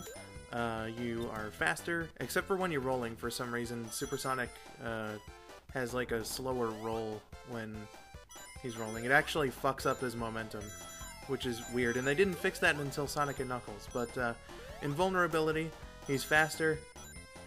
It's some good stuff. Fun to play with, though the activation is kind of annoying at times, not gonna lie. But that's Supersonic. And now for Tails. Tails is like an exact copy of Sonic's gameplay. He can't fly like he can in Sonic 3. Only the AI is allowed to do that. So he's just a copy of Sonic, pretty much. There's really no difference aside from the smaller hitbox. Tails has a slightly smaller hitbox than Sonic because he's not as tall. So I don't know, that could be useful in some situations, I guess. But yeah. So now the multiplayer mode. With multiplayer, you get 4 maps to choose. You have Emerald Hill, Mystic Cave, the Special Stage, and Casino Night Zone, which of course I will be showing. Here's the footage of Emerald Hill Zone. Multiplayer is like a split screen thing. Obviously, as you can see, it's the full level designs here. Basically, what you do is, if you have items on, and like, I'll show an example of this, but like, if you have items on, it's all about the item boxes that you break, about the rings that you collect, and who finished first. So it like collects all of that together in like the main stages. In the special stages, it's all about who has the most rings. And I think like when you turn the items off, it's like just about rings and the time. So basically what it does is it compares the amount of rings that you have, the item boxes that you've broken if you have those on, and the amount of time that it took you to finish the stage, and it averages that all up into a way to determine the winner. And this is a good example. I finished in second in this race, but I won the match anyway because I had better rings compared to my brother's item boxes and his time on the level. So, you know, that's basically the gist of Sonic 2 multiplayer. It's a fun time. Now we're gonna get into the cheat codes. Starting off with the more well-known ones, in order to access the level select, go to the options menu and play sounds 19, 65, 9, and 17 in the sound test. Press start to get back to the title screen, and then A and start to get to the level select menu. This is also the only time in the game the death egg is shown from the outside, in its zone icon. Here's a neat little fact. This code is a reference to Yuji Naka's birthday, September 17th, 1965. Want to play as Supersonic but without going through the special stages? If you play the sounds 4, 1, 2, and 6 in the level select menu, the Chaos Emerald sound effect will play, letting you know that all the emeralds are in your possession and you can play as Supersonic so long as you have 50 rings at your disposal. If you want to get to debug mode, play the sounds 1, 9, 9, 2, 1, 1, 2, and 4 in the level select menu. This code is a reference to Sonic 2's North American and European release date, November 24th, 1992. In debug mode, you can mess about by placing objects wherever you please or just completely cheese your way through a level. Because cheating makes you cool, am I right? If you want access to debug mode and have Supersonic, put in the normal code plus the additional sounds 1, 2, and 6. We'll get back to debug mode a little later on. Here's a bit of a freaky one. In the options menu, if you play 1, 1, 2, and 4 in the sound test, you get 14 continues. Sounds great, right? Wrong. Because if you do that, the sound will glitch and you'll only be able to hear the Oil Ocean music for the rest of the game. I think I can speak for all one of the me's out there when I say that would be a traumatizing experience. Hashtag fuck Oil Ocean. Doesn't sound worth it to me, unless you mute the game or something, I don't know. Are you a weeb and want to make the game more like the Japanese version, even if on the surface both versions are identical? Then press up, down, down, down, up on the title screen and choose to play as Tails. This code changes his name to Miles in the HUD. It works vice versa in the Japanese version to change his name to Tails. This one's pretty interesting. In order to play the game in night mode, you need to enable debug mode in the level select and then press C and start when selecting a level. This will make most things on the screen appear darkened. This mode was actually used in Sonic 2 and 3 to help the developers with level design. Pretty neat, ain't it? Now, it might not seem at first glance that Knuckles in Sonic 2 has stuff like the level select, but it indeed does have those things. To get to the level select menu, press up, up, up, down, down, down, left, right on the title screen, then press A and start. Knuckles has different sound test codes than Sonic and Tails. To enable Super Knuckles, play the sounds 1, 6, 7, 7, 7, 2, 1, and 6 in the level select menu. Though considering how easy it is to get the Chaos Emeralds as Knuckles, I've gotta wonder if it's even necessary. Last but not least, to enable debug mode as Knuckles, put in 1, 9, 9, 4, 1, 0, 1, and 8 in the level select sound test. As far as I'm aware, there's no code that lets you enable debug and Super Knuckles at once. This code, much like the level select and debug codes in the normal game, refers to a specific date, October 18th, 1994, which was the North American and European release date of Sonic & Knuckles. So now, let's take a look at the endings I didn't get in either playthrough I did for the game. First up, we have Sonic's good ending. The cutscene that plays before the ending little bit is exactly the same for both Sonic and Knuckles, but as I have previously pointed out, we have Sonic here, he's falling, Tails comes to save him, and then Sonic says, "Yo Tails, fuck right off with that bullshit, I wanna fly on my own." And then we got the little bald eagles going around and everything. What the fuck, Sonic? What the fuck? You are an absolutely horrible friend, and I hate you. I fucking hate you, Sonic. You were my favorite character, but now I hate you for some reason. Go fuck yourself. Okay, I'm just kidding, of course, but yeah, that's Sonic's ending. And now we have Knuckles' bad ending.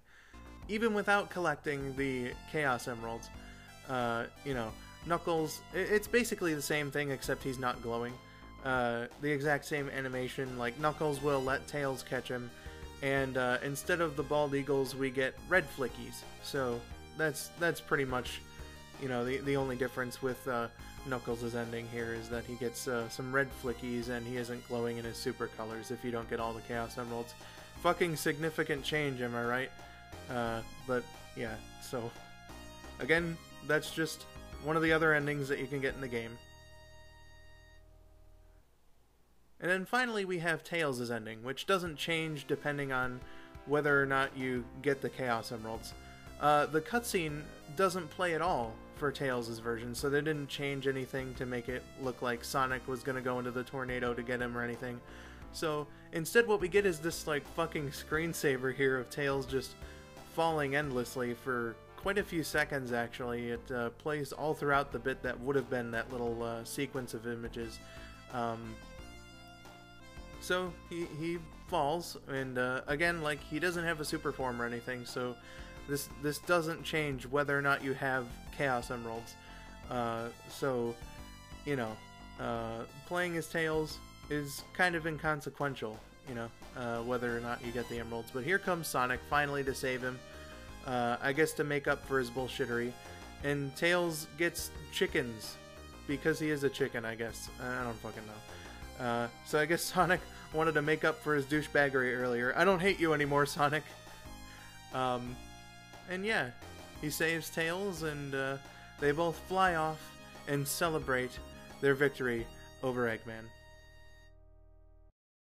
There's plenty of pre-release info and unused elements in the game worth discussing. Here's some I found particularly interesting. Here's a quick look at the scrapped holographic cartridge labels I mentioned during the Sonic run. Considering that these were even printed, I've got to imagine the decision to axe them was made late into production. As far as unused enemies go, we have a couple that were only seen in concept art like this, but I'll be focusing on ones that made it into early builds of the game. First up is B-Bat, which would have been used in Hidden Palace Zone, and according to Sonic Retro was going to be similar to the Batbots in Sonic 3. Next is B-Fish, which can be placed as a debug object in Hidden Palace Zone in the Simon Y and Nick arcade prototypes. Then we've got Bubbler and the creatively named Bubbler's Mother, which would have been underwater enemies in Chemical Plant. Bubbler's mother would have purposely dropped her baby, causing it to explode. Someone presumably called the authorities before they could make it into the game. To start with some more familiar looking ones, we have Gator, who would have been used in Dust Hill Zone, and is placeable in Hidden Palace in the Nick arcade prototype. This bad Nick was mostly going to roll around back and forth, and would have also used its jaw to hurt Sonic. Reds is a tiny little T-Rex that was going to be in Hidden Palace Zone. In the prototype builds that it's present in, it behaves like a Motobug, but in the 2013 mobile release of the game it also spits fire at you. Next up is Snail. Snail was going to be in Emerald Hill Zone until they decided to replace it with coconuts. Its behavior was similar to that of the Rhinobots in Sonic 3, and it can be placed in Emerald Hill via debug in the Stealth Taxman version of the game.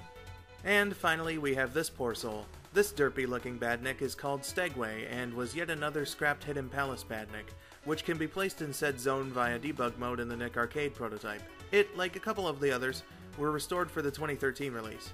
In it, Stegway moves back and forth until spotting Sonic, at which point it'll rev up and charge at him. I presume the plagiarism is why it was scrapped from the original version of the game. Now, I've mentioned these two pre-release builds of the game in both the LP and this video, but what else is there to say about them? Well, for starters, the Simon Y and Nick Arcade prototypes are builds of the game that somehow got out of Sega's hands and were eventually dumped online. The Nick Arcade prototype, which is the earliest build of the game available online, takes its name from an old Nickelodeon game show, where this version of Sonic 2 was featured as a playable demo. The ROM was also showcased at the Summer CES in 1992. Someone got a hold of the cartridge and it was sold to Sonic Retro member DRX for $1,500 in 2006, and it was subsequently dumped online. Interestingly, the cartridge used for this build had the holographic label that would be scrapped from the game's retail release. The Simon Y prototype was a more advanced build of the game that was shown off at a toy fair in New York at some point in 1992. Some nefarious Weisenheimer decided to steal the ROM and it was copied and distributed throughout Southeast Asia and South America during the 1990s. So somewhere out there are people who grew up thinking this broken build was the legitimate Sonic the Hedgehog 2. Anyway, the ROM was discovered on a Chinese website by a man named Simon Y in 1999, and the community named it after him. So what about the contents of these ROMs? Well, there are quite a few differences, like the title screen, this weird animation that plays when Sonic hits a wall at high speeds in the Nick Arcade build, Sonic 1's level select menu being present in both ROMs, unsurprisingly proving that this game was built up on top of the first, and most of the cut zones being present in the Simon Y prototype, though only accessible via level select, among other things. Cybershell made a video that goes into more specific detail about the differences between these pre-release builds and the finished game, which I suggest checking out. Links in the description. Now we're getting into some cut zones from the game. As I mentioned in the Sonic run, there were originally going to be 18 zones for the Blue Hedgehog to run around in, but time constraints forced the devs to cut it down to 11. So let's take a look at some of the scrap zones and see what kind of ideas they had in mind. For these zones, I'll be using footage from the ROM hack Sonic the Hedgehog The Lost Worlds. The hack's not that good, but it'll do for the purposes of this video. The first one we're going to talk about is Rock Zone, or Rock World Zone. Not much is known about what it would contain other than the scrapped Bonper enemy. Considering the rocky environments of both Mystic Cave and Hidden Palace, Rock Zone may in fact have been just a working title for one of them. Next up is Dust Hill. Aside from the badniks mentioned previously, the only official information regarding this zone is a couple of mock-up pictures and the name being used for Mystic Cave in the Simon Y prototype, which makes me believe that Mystic Cave replaced it. There was also a planned Winter Zone, which according to zone designer Brenda Ross was going to be a palette swap of this stage. Wood Zone was going to be a forest level, and a small section of it was playable in the Simon Y prototype. The zone can be accessed in the final game by putting in a Game Genie code, but only its palette and music data remain from the prototypes. Before we get into the next zone, let's talk about its name. I did say it was kinda fucked up in the LP, but Genocide City Zone was really a level named by some Japanese developers that didn't know English and wanted a word that they thought might sound cool. After they were told what it meant by their English-speaking counterparts, the level was renamed Cyber City Zone. Meant to be a one-act zone, a fair amount of its assets eventually made up part of Metropolis Zone's third act. The zone is accessible in the final game via Game Genie, but it doesn't appear to use any of its original data. It's also impossible to beat, so Sonic will just have to sit there impatiently waiting for the rest of his days, never to see another zone. Speaking of other zones, I've saved the best one for last. According to Yuji Naka, Hidden Palace Zone was once meant to be the place where the Chaos Emeralds came from, and would have been played upon completing all of the special stages. If you won, you'd be granted with the ability to play as Super Sonic, which of course was just given to you automatically in the final game. A small section of it is playable in the Nick Arcade and Simon Y prototypes, showing it to be crystallized and rocky. It also features an object that resembles the Master Emerald, isn't that neat? It must have been cut fairly late into production, as it has its own level select icon. It, like the last couple of others, is accessible via Game Genie in the final game, but it's a complete and total mess. In the sound test, track 10 is speculated to have been this zone's theme, but in its playable appearances it uses Mystic Cave's two-player theme instead. The zone's name and its connection to the Chaos Emeralds were reused in Sonic 3 and Knuckles, though it looks very different from the Sonic 2 version. In the 2013 HD remake of the game, the infamous pit in Mystic Cave's second act took you to a restored Hidden Palace Zone, using the aforementioned multiplayer music and featuring its own original boss. Time to move on to some more random stuff that I couldn't figure out where else to put in the video. For some more pre-release information, I mentioned previously that Sonic 2 would have had a time travel gimmick. Unlike the time travel in Sonic CD, it wouldn't have been a straight-up past, present, future for every zone. Instead, the levels you played through were entirely dependent on what time you were in. There would have been 4 time periods to play in as shown by these maps: Ancient Time, Present Time, Ruined Present Time, and Future. Suggested in the diagrams is also a medieval time, but there's no map to show for it. In order to switch time periods, Sonic would have had to travel to something called a warp point, which obviously means that this game was a total ripoff of Super Mario Bros. This one's pretty hard to notice just from playing the game, but did you know that Super Sonic's sprite was made to look him more muscular? Here it is compared to Sonic's normal sprite from the game. As you can see here, they decided to ditch that concept for Sonic 3 and all Sonic-related media afterward. Just another case of what TV Tropes calls early installment weirdness. Back to debug mode we go for a fairly well-known glitch.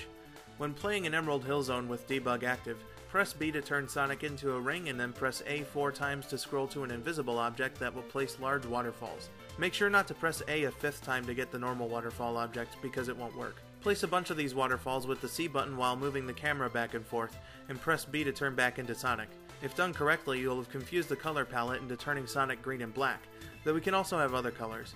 This is what is known as the Ashura glitch, and some Sonic fans have treated this discoloration as a separate character, to the point where there was even going to be a fan game about him which promised to be darker and more aggressive than your typical Sonic fare. It has been in development hell for well over a decade, with no release date in sight.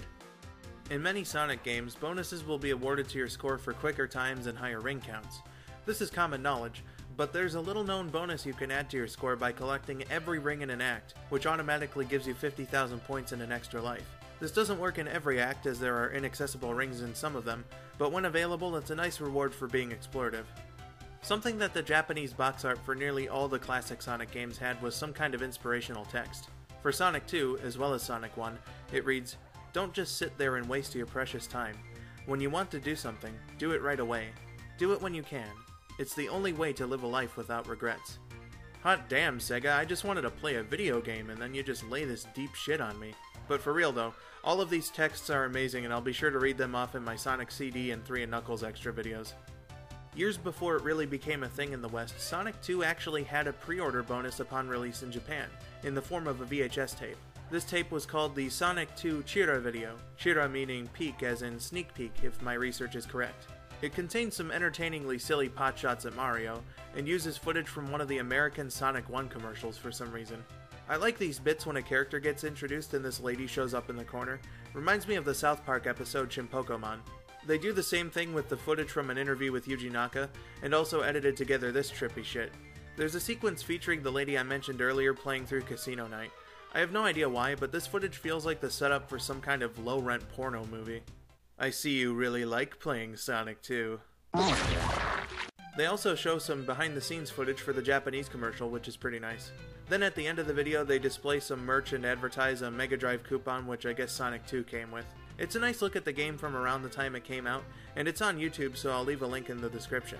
There's no English subtitles for the time being, so until someone does translate the video, I will take it upon myself to mimic bootleg English translations of Japanese media at the time with this substitution.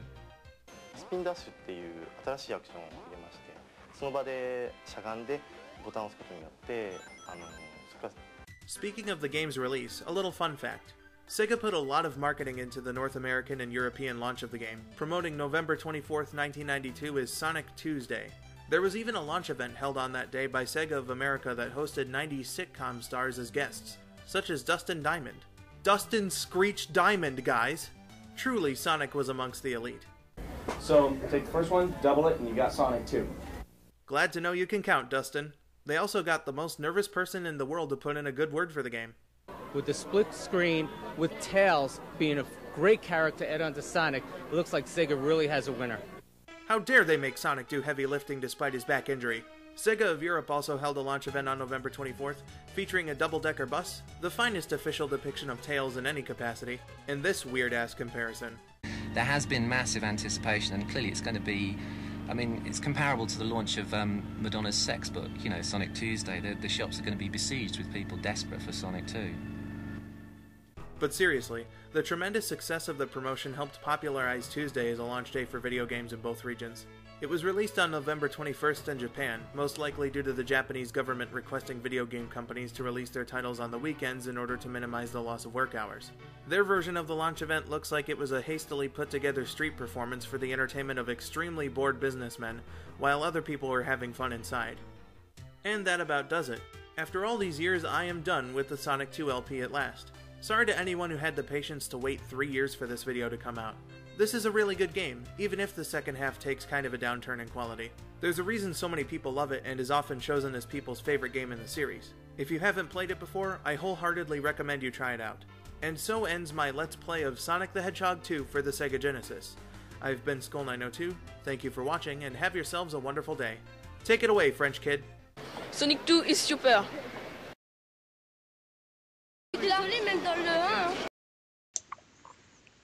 Those French kids. Good stuff, good stuff. Oh wait, fuck, I said I wasn't gonna talk in between these. Oh well, I'm a forgetful bastard. Up next is Sonic 3 extras, so yeah, enjoy.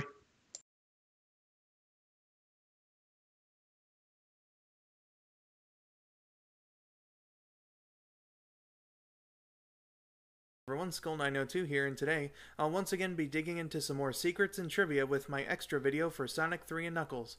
If you're interested, please do lay back and enjoy the ride, because here we go. Much like in Sonic 2, there's a couple gameplay elements I didn't show in either of the two LPs. Starting off with the Sonic 3 title screen here, you'll notice that it's very similar to the one for the full game. You know, you still got Sonic bursting through the Sega logo and stuff. It just says Sonic 3 as opposed to Sonic 3 and Knuckles. You'll notice the music is different too, and I will touch on that a little bit later on.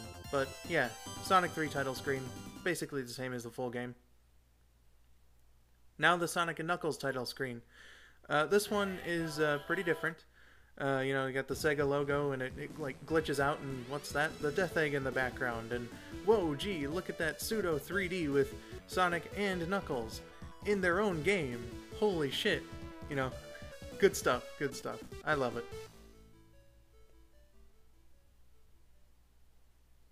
Now we have Tails' gameplay. Tails is basically the same as Sonic, except, unlike in Sonic 2, Tails can actually fly, and we're going to see a little demonstration of that right now. You just jump, and then press the jump button again, and boom, you're flying. Some would consider Tails the easy mode because of that. I would disagree for the first half of the game, but whatever. If you fly underwater, he does a little doggy paddle. He can swim. Ain't that adorable?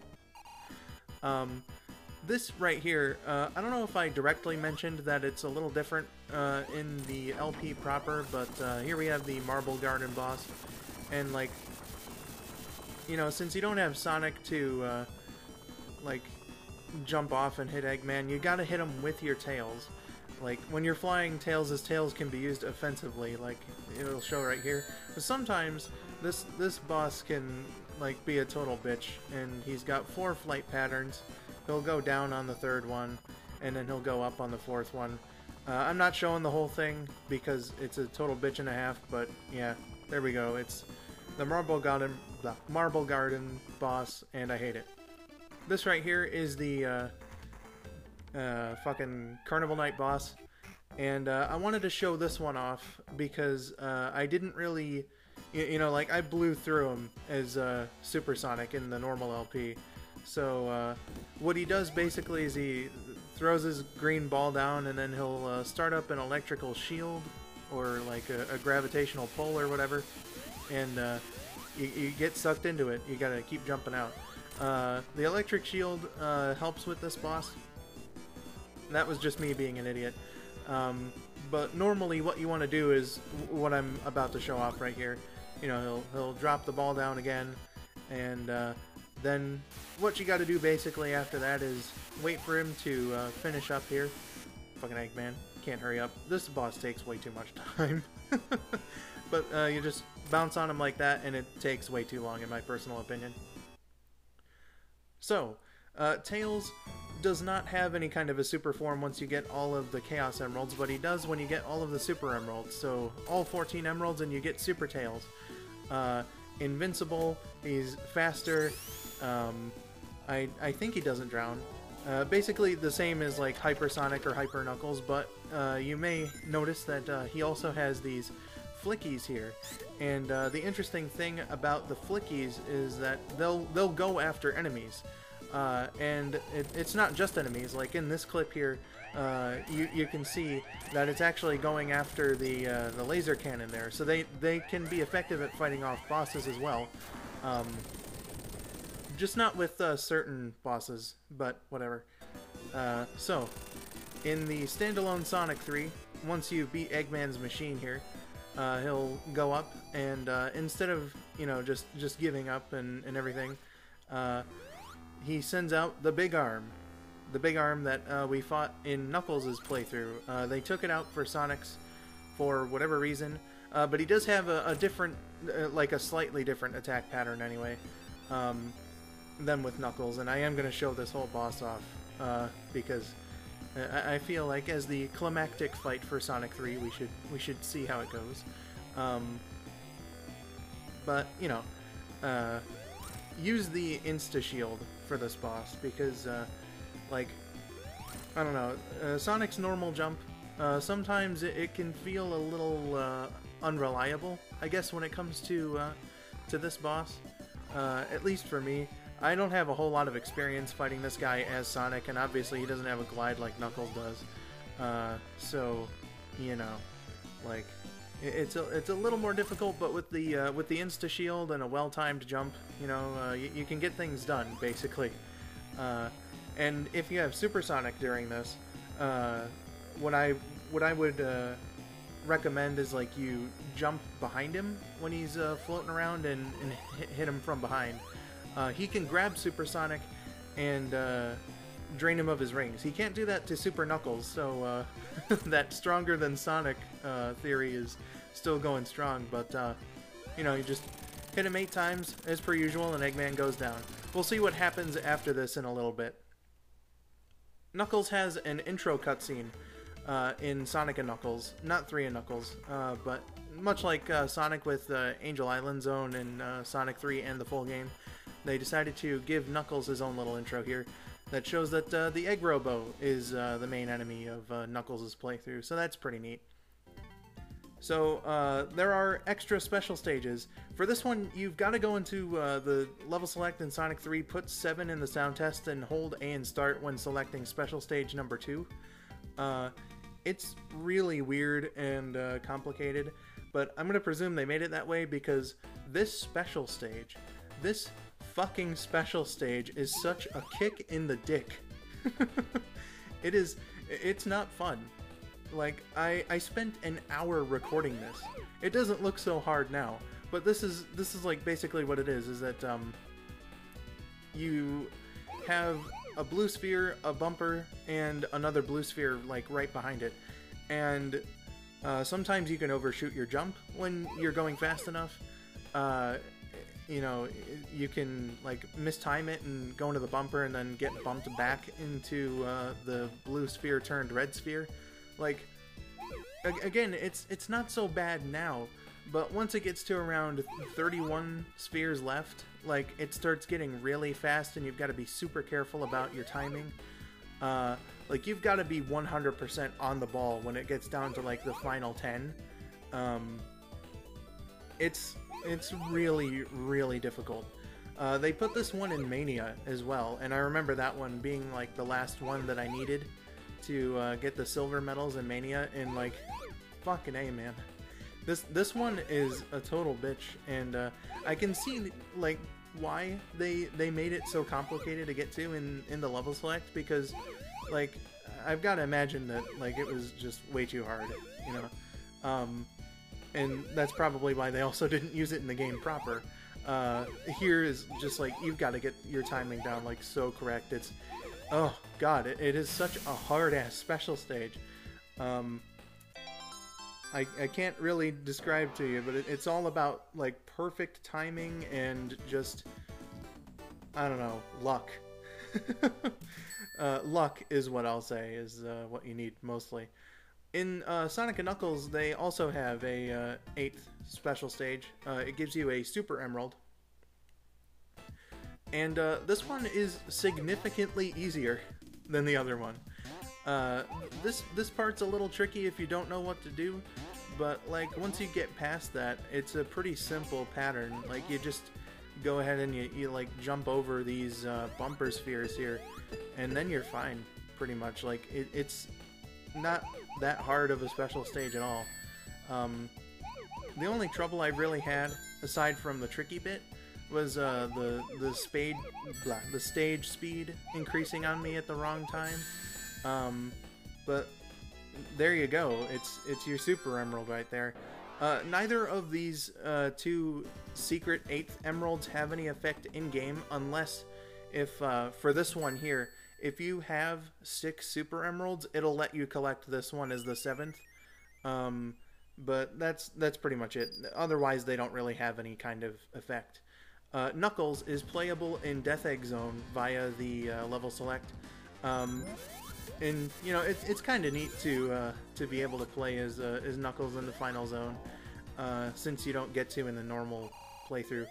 Act 1 is unbeatable. Not even Super Knuckles can reach this guy, so unfortunately you can't like do a full playthrough of Death Egg Zone as Knuckles, because he just can't hit that guy. But you can go into Act 2, and Act 2 is beatable, so you know, you definitely you can definitely see how well you can do with Knuckles' gimped jump at the end. You know, he fights this boss.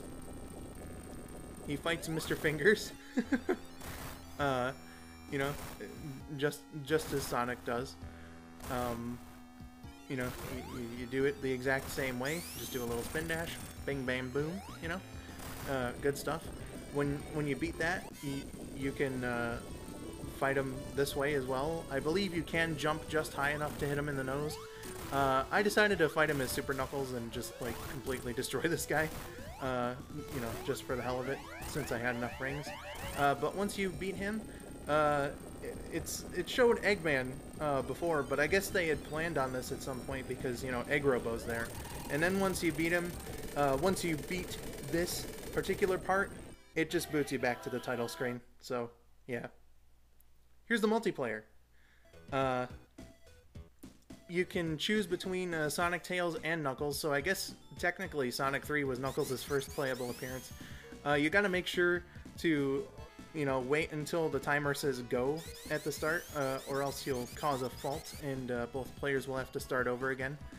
Tails can fly, which is surprisingly game-breaking. So, you know. Here is the first stage. This is Azure Park. Or, sorry, Azure Lake. This here is Balloon Park. See, I'm getting the names all mixed up. I don't know too much about the multiplayer, to be honest, but Balloon Park, right here. This one is Chrome Gadget. Showing that Knuckles is playable here. This is Desert Palace, which is basically like hold right to win, I find. And then this here is Endless Mine. So, yeah, good stuff with the multiplayer in Sonic 3. It's pretty fun to go around. Not as extensive as the last one was, but here are some cheat codes for this game. So for level select in Sonic 3, you have to input the code up, up, down, down, up, up, up, up. You have to do this right as the Sega logo darkens and before the full title screen shows up.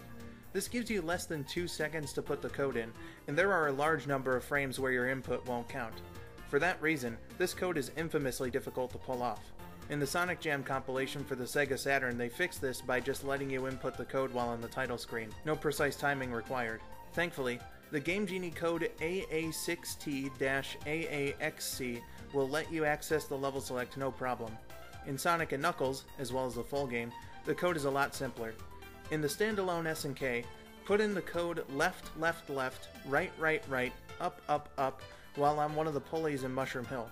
You'll hear a ring chime if you pulled it off correctly. For the combined game, the same code works on the Swinging Vines in Angel Island zone. Press A and start to return to the title screen in these versions. In Sonic 3 standalone and the full game, after inputting the code, the option Sound Test will appear on the title screen by scrolling down, which takes you to the level select menu. In Sonic and Knuckles, you need to select a character and press A and start to get there. This code works only in Sonic 3 standalone, but once you're in the level select menu, you can play the sounds 2, 4, 5, and 6 to start the game with all Chaos Emeralds. Those pesky special stages, who needs them? In Sonic 3, once you've input the level select code, you've also enabled debug mode. No extra steps required. Just pick a level and press A and start. In Sonic & Knuckles, it is a very complicated process that involves tricking the locked-on game, which I don't think I could do justice explaining. Here's a screenshot from Sonic Retro's wiki on how to do it. In 3 Knuckles, all you have to do is put in the level select code on one of the pulleys in Mushroom Hill and then go back to the level select menu. Once there, again, just press A and start when entering a zone to activate debug.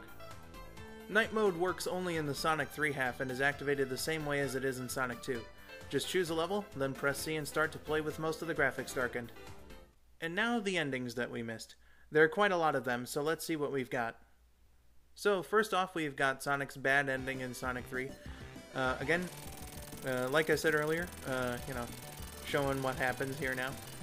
You beat Eggman with the big arm, and much like in the full game,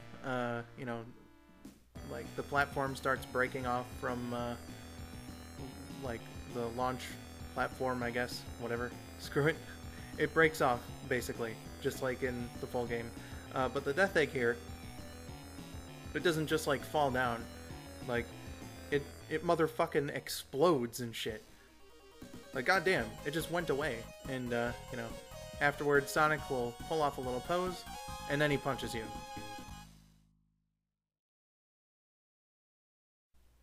So for Sonic's good ending, what we've got after the explosion is, he does his little pose, jumps off, and, scares the shit out of us before showing us that he's okay. Transforms into Super Sonic. Cool pose. For Tails' ending in Sonic 3, I don't think there is any difference. Again, just like with Sonic 2, if you play Sonic 3 standalone, he just does that. I don't think there's any difference. Though I did notice that the Death Egg was still falling, which is weird.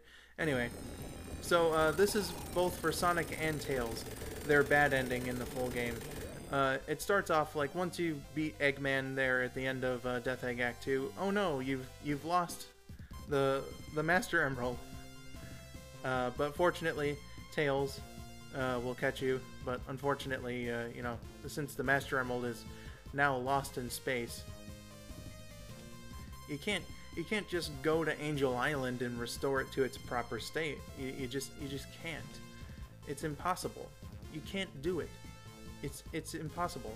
I'm just gonna keep saying this over and over, but you can't do it. So I guess Sonic and Tails, even though they can't restore the island, they just do like a sad fly around to reflect on the adventure that they just had, or something along those lines. And it's a little somber, because you also don't get the animals that follow you around there, so they're just like flying and reflecting, I guess. And after that, Sonic just does a different pose, jumping off of the plane to do it, and well, that's the end of Sonic's bad ending. For Tails, it's more of the same. He loses the Master Emerald in space, and then Sonic catches him. So, whatever. At least they're both there for each other. The island stays sunk. Just more of the same. No animal buddies. And then Tails will jump off and do his same pose from Sonic 3's ending. So there you go. But after all of this, there's a little bit that shows you exactly what happened. Eggman got the fucking Master Emerald. I love you, and it's implied that I'm doing a naughty.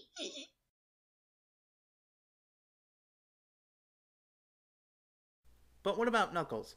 So, when you beat Mecha Sonic there, he'll explode, just like he does in the other two endings. But, like, you don't get the Master Emerald back, and Knuckles is shown to be quite tired from his journey if you don't have all the emeralds. So, Sonic just brings it. Knuckles, what are you doing the thumbs up for? I thought you were injured. You scared the shit out of me, Knuckles. What the fuck, you liar? You piece of shit liar? What the hell? Well, anyway, after I've been deceived, the Master Emerald, you know, it's not there, so Angel Island will fall, and it'll be like that for the whole credits sequence. It just falls down slowly and sadly, letting you know that you failed. But you know, it's I guess that's just the way it is, you know.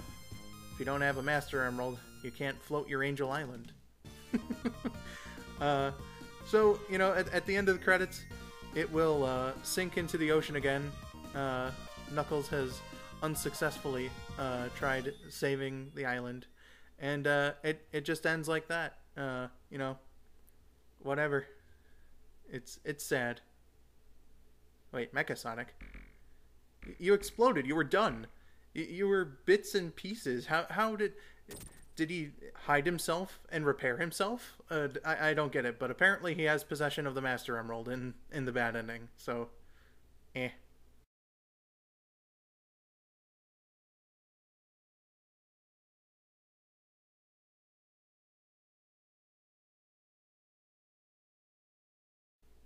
So for Sonic and Tails' good ending in the full game, for Sonic, I just wanted to show that you could play in Doomsday Zone as Super Sonic if you don't have the full set of the Super Emeralds, or if you only got the full set of the Chaos Emeralds. And then once it ends, he'll carry off the Master Emerald, and then he de-transforms, because I guess it was too much for him, using the Chaos Emerald's power. So he doesn't stay in super form throughout the whole falling bit.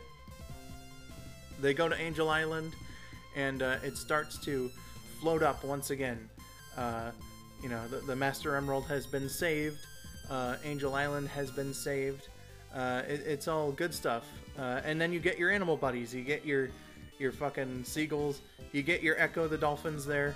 And then Sonic will transform into Super Sonic and do another cool pose.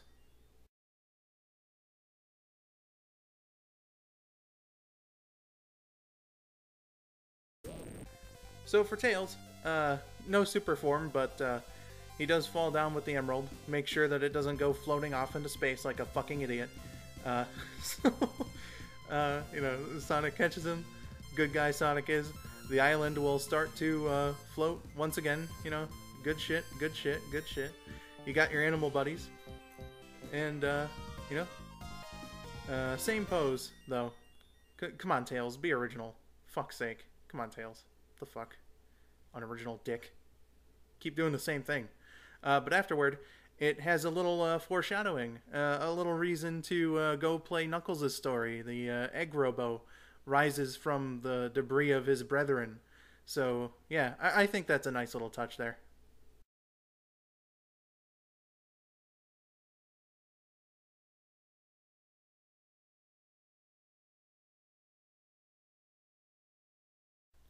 So for Knuckles' good ending, what we get is the fucking Angel Islander.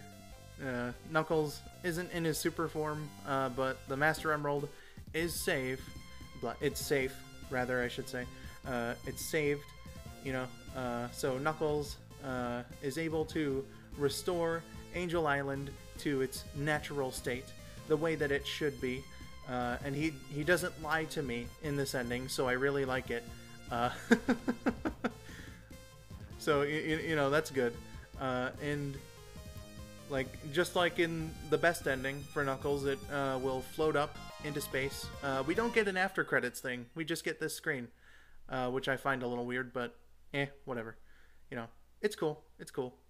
Angel Island is saved. And then for Tails' best ending, much like with Sonic, he's in his super form, he's Super Tails, and he's carrying the Master Emerald down where Sonic will catch him and whatnot. So, good beans. Good beans. I meant to say cool beans, but whatever. Fuck it. You know, this is the improvised bit. Save Angel Island.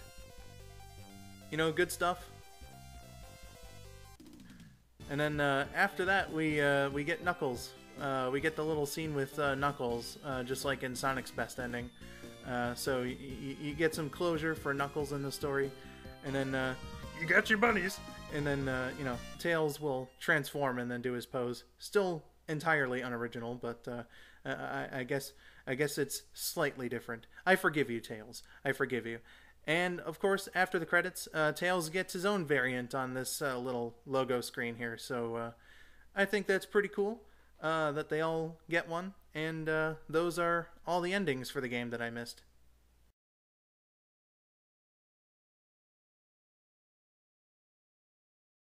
Here's a bit of some interesting unused material from both halves of the game.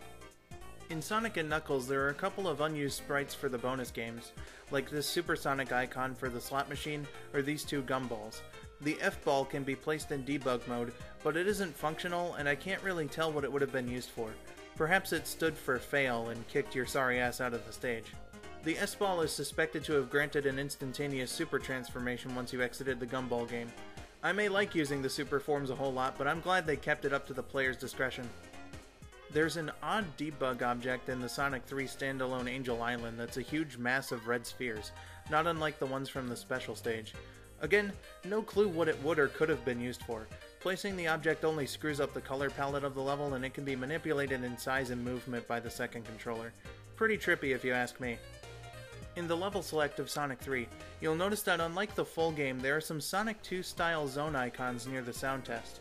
In the level select menu, Flying Battery Zone uses Hilltop's icon, but hidden in the game's code is a proper icon for Flying Battery, featuring a slightly different background color palette than in the final game. Because it was the radical, extreme, totally tubular 90s, at one point in development, Sonic was going to surfboard onto Angel Island in the opening cutscene. Here's the animation for it. Sonic's sprite is noticeably based on his Sonic 2 appearance, so this was probably cut very early on. It's still in the game's files though, and thank God for it. I know I would be totally lost in life if I had never seen Sonic catching some sick waves. One of the selling points of Sonic & Knuckles was the lock-on technology that allowed the game to be connected to the previous two Sonic titles for the Genesis, in addition to Sonic 3. If you look closely at the Sonic & Knuckles logo, you'll see that the logo itself demonstrates the lock-on feature, which is pretty gosh darn nifty. The most popular result of this lock-on feature, aside from the full 3 Knuckles, is Knuckles in Sonic 2, which of course lets you play as Knuckles in that game. Knuckles retains his gameplay from 3 and K, but they did make some changes to the way Sonic 2 worked. For instance, in the normal game, if you go to a special stage you lose all your rings. But Knuckles in Sonic 2 keeps the way checkpoints work in 3 and K so that you retain your rings. Also, Super Sonic in Sonic 2 is activated purely by jumping, but like in 3 and K, Knuckles has to double tap jump to go super once he has all the emeralds. They even put in some hidden goodies like extra lives in certain places Sonic can't reach for the explorative types. Nowadays this kind of thing seems pretty standard in ROM hacks or whatever, but back in the day it must have been some amazing shit to see a character from a future game being placed in a past game like this. Connecting Sonic & Knuckles to Sonic 1 gives you Blue Sphere. This also works with most other Genesis games unless the total file size of Sonic & Knuckles as well as the game connected to it exceeds 4 MB. Super Street Fighter 2 is a good example. With the non-Sonic games that work, Blue Sphere will only give you one level. With Sonic 1, there are a possible 134,217,728 level combinations to play. The stages are all randomly selected bits from other Blue Sphere levels with a random color palette. Players can choose either Sonic or Knuckles. Tails, unfortunately, isn't available, neither by himself or following Sonic. The game itself wasn't officially named until the Sonic Mega Collection came out in 2002. Sonic Jam avoided naming it, and until the Mega Collection it had been known as either No Way or Get Blue Spheres in reference to the scrolling text on top of the title screen. But why didn't connecting Sonic and Knuckles to Sonic 1 let you play as Knuckles in Sonic 1? Well, the answer is quite interesting. Many fans speculated for years why Knuckles in Sonic 1 wasn't a thing. Some theories were made as to why it wasn't possible, including one about a game-breaking glitch involving the conveyor belts and scrap brain zone if Knuckles were to glide onto them, but the real reason was color palette issues. Unlike in Sonic 2, a lot of the enemies share Sonic's color palette in the first game, and thus, inserting Knuckles into the first game led to some screwed up graphics. In September 2005, nearly 11 years after the release of Sonic & Knuckles, a then unknown hacker named Stealth fixed the issue by removing 2 shades of red from Knuckles' palette and changing the color of his socks to blue. The hack Knuckles in Sonic 1, which I've been using footage from, put Stealth on the map, which came to a head with his involvement in developing Sonic Mania. Who says messing with other people's stuff can't get you anywhere, am I right? And now for the more random stuff. There's a really neat time bonus you can get in the game. Normally the highest time bonus is for 50,000 points for completing a stage in under a minute, but that's not the neat bonus. If you wait until the timer reaches 9:59 to beat a stage, you'll be awarded 100,000 points, which will net you 2 lives. Of course, it's kind of tricky since if you're a second late you'll die. The best place to get this bonus is in Knuckles' Carnival Night Act 2, where there's no boss for you to worry about. I already mentioned the mural inside Hidden Palace, but there's one more secret contained in the level. Accessible only by Tails in normal gameplay, there are a series of item boxes on the top of the stage for you to get if you fly up this path. There are 2 platforms on top of this path where the monitors are kept. Some have speculated that they might be here for testing purposes, but the reasoning behind their placement is uncertain. Perhaps they wanted to give you a nice reward for being explorative with Tails, who knows. Due to the necessary split of the game into 2 halves, the developers made some changes to Sonic 3's level design to make it a little more difficult, maybe as a way to extend the game's time a little bit and to give the player more bang for their buck. The 2 examples I always think of are this bit in Hydro City, where the spring that was previously there in Sonic 3 is now an extra life in the full game, and in Launch Base, where this dangerous spot with 2 Eggman monitors in Sonic 3 was changed to be a lot more friendly in the full game. I touched upon this in the LP, but when you're improvising the commentary you tend to be less articulate. So, Michael Jackson's involvement in the production of Sonic 3 has been up to a hell of a lot of debate over the years. Basically, the only thing we know for sure is that Michael Jackson did indeed visit Sega of Japan's offices while the game was being conceived, and that he was apparently a fan of Sonic. Some say that whatever agreement he had with Sega was dropped as a result of the child molestation allegations Michael faced in 1993. Some say it was because Michael was unhappy with the way the Genesis' soundboard produced his compositions. Interviews about it are all over the place. Roger Hector claims that Sonic 3 was entirely composed by Jackson, but the music was dumped after the allegations were made public. Howard Jawson, who composed most of the Sonic & Knuckles soundtrack, has said that Michael had nothing to do with the final product. One of Jackson's longtime contributors, Brad Buxer, who is credited in the game, has said that at least one of Michael's tracks made it into the game and that the chords were used for his song Stranger in Moscow from History. Indeed, some have noticed a few similarities in a few of the songs on Sonic 3's soundtrack.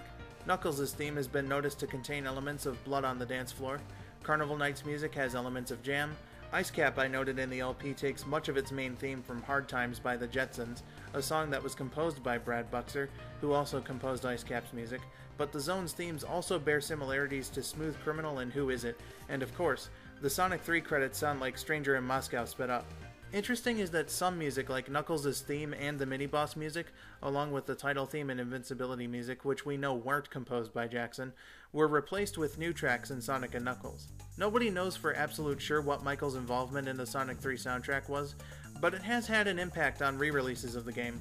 While it does appear in Sonic-specific compilations, it's usually nowhere to be found in more broad Genesis compilation games or budget consoles. In one particular case, some of the music was replaced. Let's talk about that. So on the 1997 PC release of the Sonic & Knuckles collection, which used new MIDI versions of both soundtracks, the songs I had previously mentioned and a couple more were replaced entirely.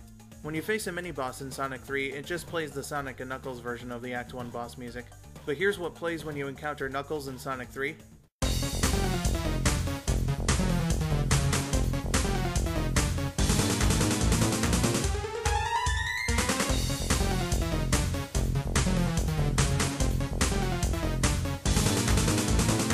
Carnival Night's music.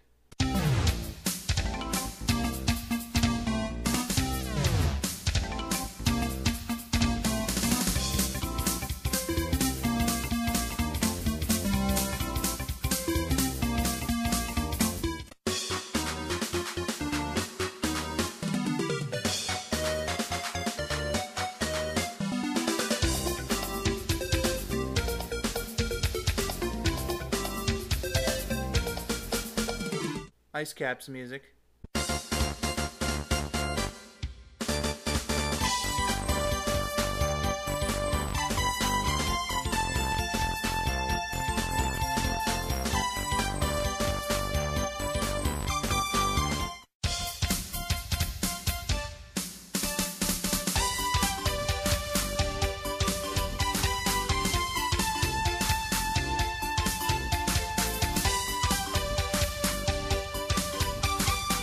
Launch Base's music.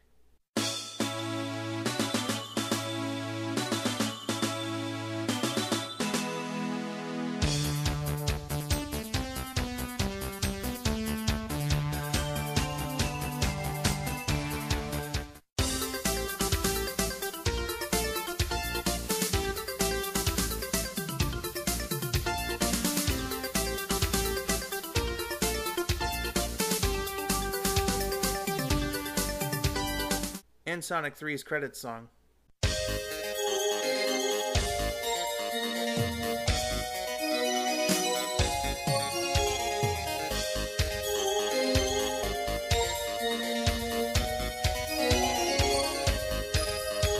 Sounds pretty different if I say so myself. Of all these, I'd say I like Ice Cap's new theme the most, but I'd take the original song over it any day of the week. So after all the Michael Jackson controversy, let's talk about something that's still weird but far more lighthearted. Sporting her hairstyle from the French Sonic Adventures comic, Amy Rose is depicted in the French manual for Sonic and Knuckles despite being nowhere in the game. The manual claims that Knuckles had kidnapped her, which means that in the French continuity, Amy must have somehow escaped either Hidden Palace, Sky Sanctuary, or the Death Egg on her own before Sonic could come to her rescue, which I consider pretty badass. Hashtag, Amy is best character in France. It's time for more inspirational Japanese box art text. Unfortunately, unlike Sonic 1, 2, and CD before it, Sonic 3 doesn't have any sort of wise writing on its cover, but Sonic & Knuckles probably has the best one of them all. It goes, Sonic races through the green fields. The sun races through a blue sky filled with white clouds.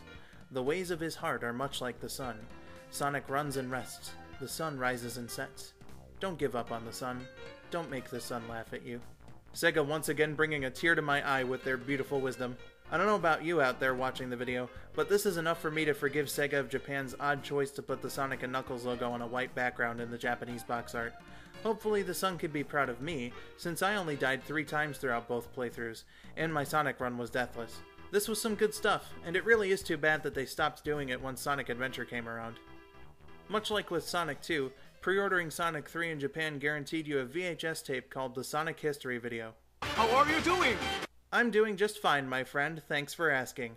The first section of this video gives us a bio on Sonic, which lets us know that he has hair, as well as hand, not to mention shoes. It then gets into how Sonic was made, showing us some concept art and rejected character designs. The third section chronicles the history of the Sonic games releases up to that point, with the exception of CD and the 8-bit games, and gives bios of Tails and Knuckles. After that, it shows off a demonstration of how the new shields work, and the video ends on a montage of clips including the special stage and multiplayer. At the end, the narrator says, "See you next Sonic!" with a little animation of Sonic running around the world like it ain't no thing. It's an interesting watch, even if there aren't any subtitles. And no, I'm not going to do a translation gag like last time because I couldn't come up with any jokes. I'll be sure to link this video in the description. In Europe, Sega collaborated with the band Right Said Fred, who are all too sexy for their shirts, to promote Sonic 3's release. The single Wonder Man dropped on March 19th, 1994, and I've gotta say, this is a pretty nice song. The music video is filled with clips of gameplay as well as some 90s-tastic imagery like this freaky skull thing, no relation, Hydro City being portrayed as some kind of toxic factory, this goofy reporter guy, everything fucking exploding, and a security officer that apparently doesn't care, and a funeral for the band's success, I guess? It's a very trippy video for a very awesome song. So in North America, to promote Sonic 3's release, Sega partnered up with the Punxsutawney Groundhog Club. The game was to launch on Wednesday, February 2nd, 1994, Groundhog Day, with Sega's advertisements referring to it as Hedgehog Day. The Groundhog Day Festival in Punxsutawney, Pennsylvania broke attendance records, no doubt helped by the promotion as well as the movie Groundhog Day released a year earlier, and had Sonic all over it. There was a Sonic mascot. I feel bad for whoever donned the suit, must have been freezing. The Sonic balloon from the 1993 Macy's Thanksgiving Day Parade was on display, and stations were set up for Sonic 3's world premiere, where the game was publicly playable for the first time. They even got the Keepers of the Groundhog to give it a shot. There's a pretty cool video showing the festivities, which I've been using footage from, that's available on YouTube. I will, of course, link it in the description. They show workers setting up the Sonic balloon and even some of the sights around town. It's a really interesting watch. Must have been a fun time. So that does it for the extra part of Sonic 3 and Knuckles, but I'm not quite done with the LP just yet. Something I neglected to mention is that there are a couple of prototypes Sega had made for a combined game that would have been sold in a single cartridge. The project would eventually be cancelled, but some fans took the idea and rolled with it. Join me next time as I take a look into the ROM hack Sonic 3 Complete. I've been skull902, thank you for watching and have yourselves a wonderful day. So yeah, that was the long-ass Sonic 3 extras video, nearly 40 minutes long. congrats to all the people in the chat who made it through that entire thing. It is a gigantic video. So the last thing that I want to show in video form here on the stream is like, you know, streaming is something that I started doing on this channel this year. And there have been a few select highlights from different streams that I've isolated and uploaded onto the main channel. I have 6 of them in my folder here. I'm going to show 5 of them because one of them doesn't have any commentary over it. Oh, wait, sorry. I have 7 and I'm not showing one of them. So you'll get 6. Not all 7. One of them, again, it's non-commentary. So, you know, whatever. But again, all consecutive. I'm not going to talk in between them, but have some stream blah. Let me try that again. Have some stream highlights.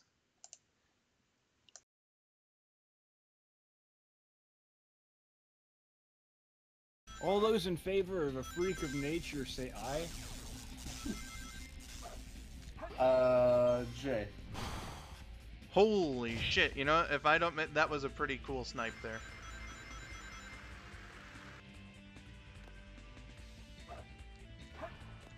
You know, if there's one thing I can be proud of during this stream here today.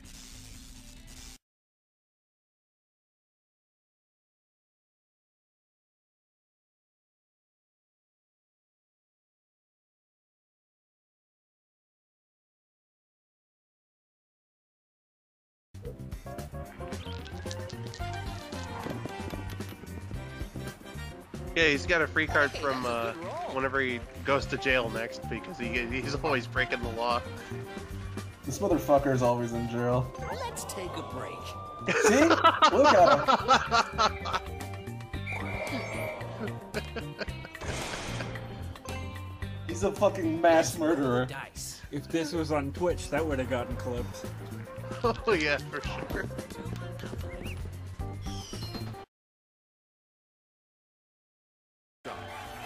He won while in jail. Because that's the kind of dude Anthony is.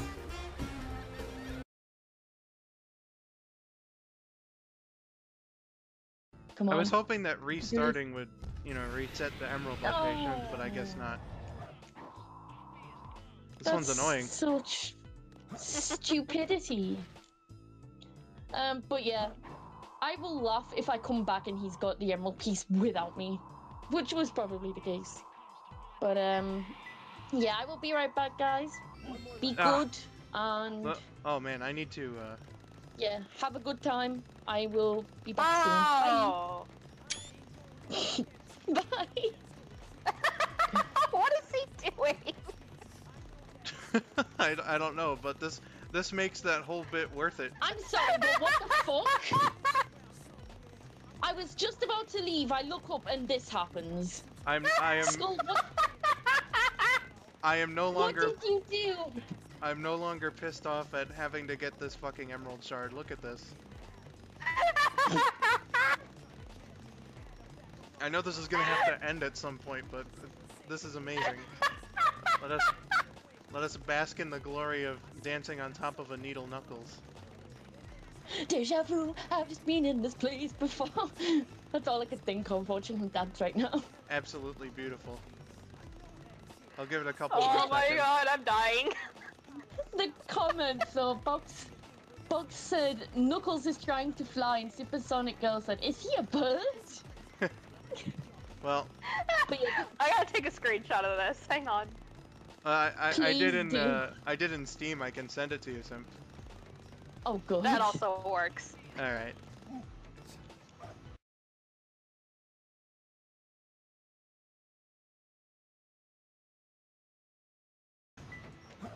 Hey Yay. everyone, look. It's a me. Oh, what the shit?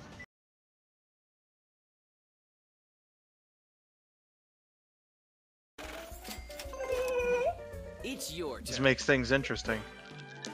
Am I gonna roll a 6 again? Here we go, 12. Double sixes. Oh my god. Oh my god. What I tell you? Can we clip that? Absolutely. Yes, I will make that a stream highlight. For sure. Yeah, give it. Congratulations. That was amazing.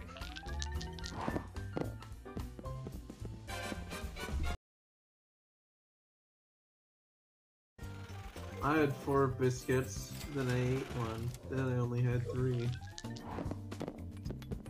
Is that game? Is this game? Don't give up. Persistence is Yep. the key to success. Okay, so Taylor. End this and my suffering. Yeah? Okay, I'm gonna mortgage all your shit first. Why? You did what needed to Just so that he can brag and get more money out of it. Okay, whatever, cool. There's one. keep you in the game. It should keep you in the game. I don't care, just end the fucking game. Desperate times call. Don't be a douche about it. I mean, come on. Fine. I don't know. He could have gotten several $100 from these. In the fucking game! You made some great investments, but it wasn't enough. I know what's gonna be a stream highlight. That was the quickest game of Monopoly we've ever had.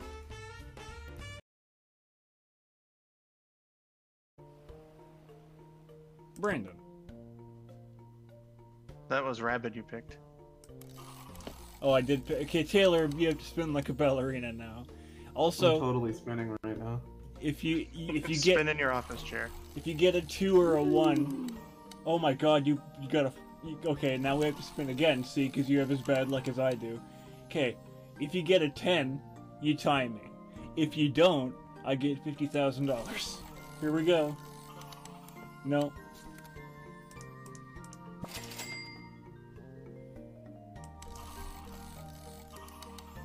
Hey, where was that 10 a second ago? I smell another stream highlight. Why? Okay, time to get married. And well, that's all I've got to show you guys on this stream. I would just like to, close this whole thing out on a depressing ass black screen. Actually, you know what? No, I can't have that. I can't have that. Here, I'm gonna fix this. Just hold on just a second. Let's get back into here. And Hey everyone, skull902. all right, this is gonna be kind of ghetto, but whatever. Screw it. Whoops.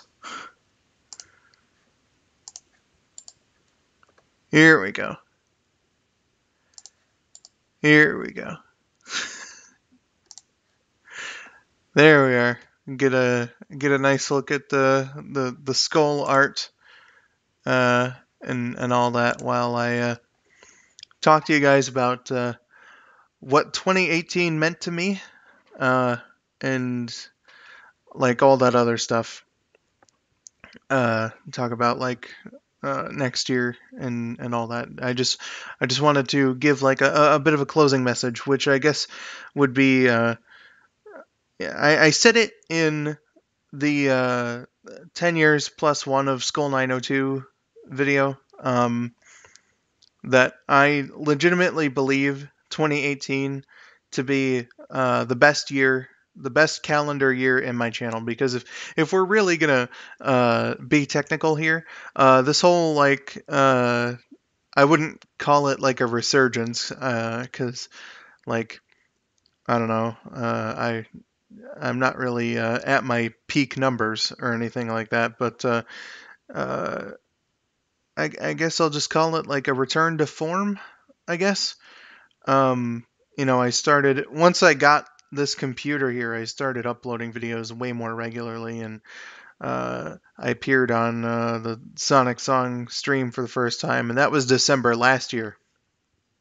So this whole thing started at the tail end of last year and continued all the way through this year. It's been an unbelievably wild, wacky, unpredictable ride. In January, YouTube announced that they were going to purge some small channels of their monetization. So I lost my partnership in February. And after a little bit of sour grapes, I was like, you know what? Screw that noise. YouTube, I'll take you on your fucking game here and try to get those 4,000 watch hours. And streaming has been an invaluable help. I've had a lot of fun doing streams this year, and sometimes I delete them, sometimes they don't stay up, but it's been most of the time a very enjoyable experience gaming with my friends or showcasing videos like this with my friends and interacting with all of you in the chat.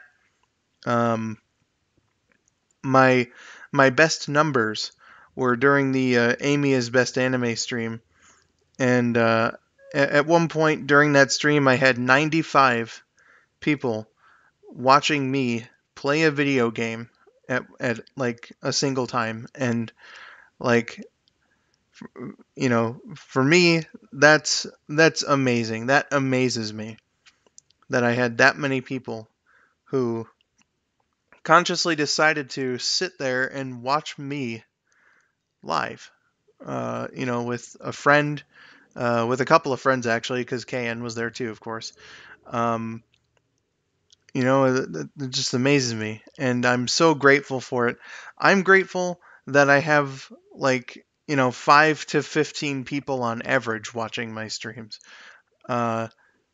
Like the fact that anyone shows up to watch my videos after I had gone through a long period of being inconsistent with my uploads, up until I got this new computer, and I'm surprised that some people stuck around and that I gained some new fans. I gained somewhere along the lines of 330 subscribers this year.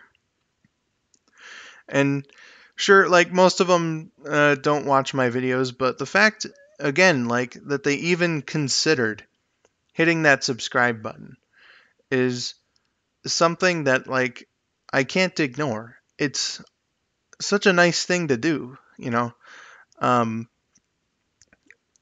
that, you would even consider doing that for me. And the fact that, what is it now? Let me take a look at the numbers here. That 1,240 people have subscribed to my channel. At this point last year, it was, I think I had broken 900 something. That's amazing. I'm just going to keep saying it because it does just amaze me that, that many people now are subscribed to my channel. I broke the 1,000 subscriber milestone this year. It took me a little while, but I finally did it. And I'm very honored that so many people would click that subscribe button. That so many people watched my stream at one time. Like I said, 95 people at once. And then on a regular basis, again, it's 5 to 15 people usually. The fact that you show up and watch my videos, watch my streams, write comments, I do self-deprecation jokes so often, and I have people tell me that they don't like me making those jokes because they like my videos, and that means so much. I diss my own work. quite a bit, but don't don't feel as though that makes it that like I'm I'm describing this really horribly, but don't let that discourage you from you know, what am I trying to say here? I'm I'm just getting so mushy that like my brain has started melting, and I and I don't know what to say about that. But like, don't think that that means I like don't appreciate your compliments, because I appreciate those so much. Um, you know, again, I'm just uh, really appreciative.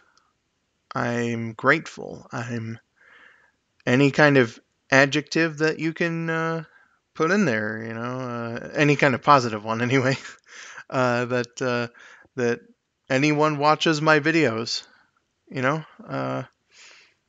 I I don't make the best stuff, but the fact that you know there are some people who like watching me, it's a good feeling, and I just want to thank all of you for that. Um, Aside from that, I've made a ton of friends this year. Symph, for example. Symph and I met on January 15th when we had a conversation about the weather that we were having. When we learned that we live fairly close to each other.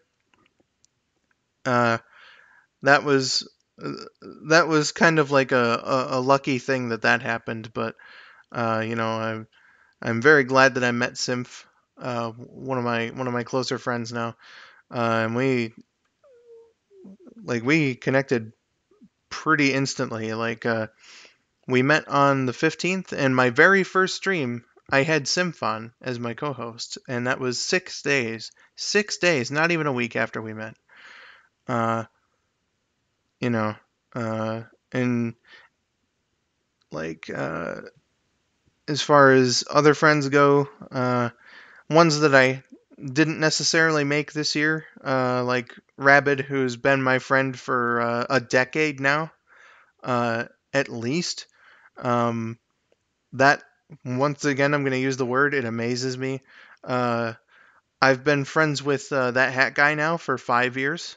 Um, with KN for 10 years. Uh, it's really something at least for me to think about. That I've been able to maintain good relationships with people for that long, who back then would help me out with my videos, or with personal shit, and still do that today. You know, that's the kind of thing that I've been experiencing all throughout this year. Because last year I had like a bit of a, how should I put this, like, I had a lot less confidence throughout quite a bit of last year, and the shows of support that I've been getting, uh, not only just for this hobby of making videos for YouTube, but as well as like my personal stuff, from the people that I've met through YouTube, or other means. It's been quite a good year, at least for me personally. The kind of support that I've gotten, and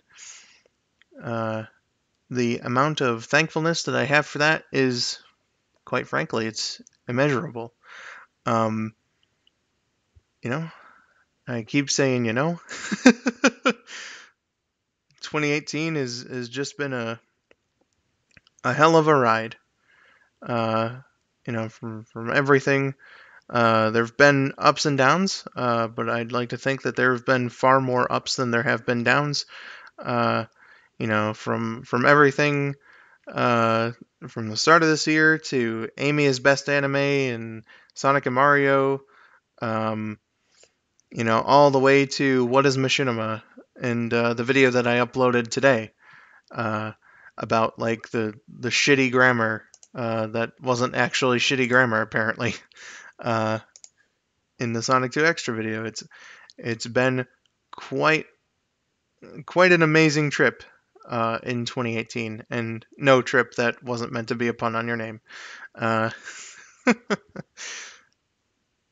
I'm getting a bit rambly now, repeating the same things over and over, but I just want to make sure that the point is clear. Like, it's been a special year for me. I've been shown some support, and that means the world to me. It really does. From you guys and my friends and anyone in between that is given me a good word, or told me that they liked what I produced. It's been great. The only things that I can say is that for some of the things that I promised, or not necessarily promised, but like told you that I would try to get out this year, like Sonic and Mario Extra, all those Nintendo LPs.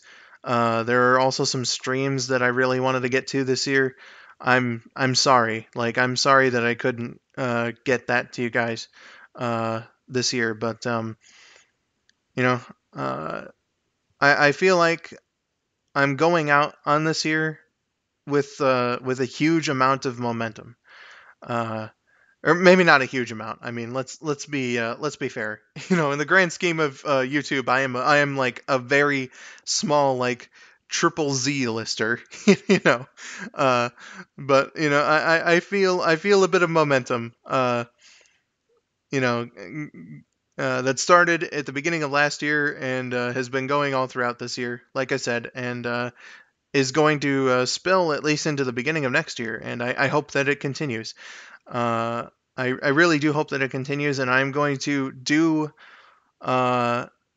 everything that I can to try and keep it going, and keep you guys entertained, and bring you some of those videos that I couldn't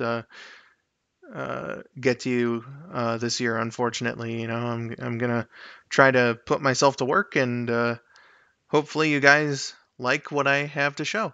And next year is going to be a bit of a milestone for me. Next May, I'm going to be 25. I'm turning a quarter century old next year. I make jokes about being super old. I'm gonna be like an ancient zombie next year. But I make jokes about that. But I like sometimes thinking about how old I am is a bit depressing. But I've still got plenty of my youth left, and I'm glad that I'm using it the way that I am to do what I like doing. I make my YouTube videos. Editing videos is something that I consider very cathartic. I love editing videos. Not so much audio. Uh, in fact, I don't really like editing audio all that much, but making videos is something I quite enjoy. And I don't see that fading. I don't see that fading at all. It's gonna be a hell of a year, I hope, next year. Even with me getting a little older, with me being a quarter century old, I have plenty of ideas for next year. Streams. The next big stream should be Knuckles Day, February 2nd. I'm probably going to do something not quite as extensive as this year, but something for the Sonic anniversary next June. Sonic and Mario Season 5. I'm going to have a big premiere stream for that, as well as like all of the episodes of Season 5. So there will be like 4 premiere streams. I'm probably gonna do a little bit of an event to show off 10 years plus one of skull902, probably on my anniversary, actually, April 28th. I think that would be a good date. got plenty of stream ideas, let's plays, like I said, plenty of games like Pokemon Gold Nuzlocke. I've been promising that one since last year. And I swear to fucking God, I'm gonna get to it at some point, and a bunch of Nintendo LPs, which may be on this channel now, since Nintendo isn't like doing the copyright thing anymore. I've got to put that to the test, but that'll be for a little later. Nintendo LPs, and I mentioned Sonic and Mario earlier. There's gonna be plenty of skits. It's going to be mostly miniseries next year. I'm hoping to get Sonic and Mario, Sonic Girls X, and Ice Cap Zone out at some point next year. There's going to be 4 episodes each of those. I say miniseries, but Sonic and Mario is like the 5th season. You guys know what I mean. So there will be like at least 12 sprite videos that I want to get out, as well as Shadows Confusion 2 and The Colony are probably going to be like the only standalone sprite skits next year. But I'm gonna try and work my ass off to get 14 sprite videos out for you guys next year, and other such one-off skits, and anything that I really put to my mind next year. And if you liked what I had to offer in 2018, I hope that you guys stick around for 2019. So yeah, I think that's really all I have to say, without being too rambly, repeating myself too much. I just really hope that you guys will stick around and enjoy what you might be seeing next year. So yeah, that'll do it for me. That'll do it for this year. I'm going to take a little bit of a break, having worked on videos and streams and stuff all month long. Gonna take a little bit of a break. January's probably gonna be a bit of a slow month. But yeah, 2019, looking forward to making videos next year. And once again, I can't say it enough. I thank you guys so much for the support and love and everything that you've given me this year. Like this fan art by Plushy Child. This is the first year I've ever received any fan art. But again, I'm going on a tangent. I just appreciate all the love. I appreciate every compliment that you guys give me. It really does hit me in the heart and make me feel good and all that. So again, if you enjoyed what I had to bring in 2018, I hope to God that I hope to Monkey Dude rather that you enjoy what I have to offer in 2019, and I'll be seeing you guys there. So yeah, that'll be it for me. I'm gonna end this beast of a stream now. So yeah, I've been skull902. Thank you for watching, and have yourselves a wonderful day. Happy New Year!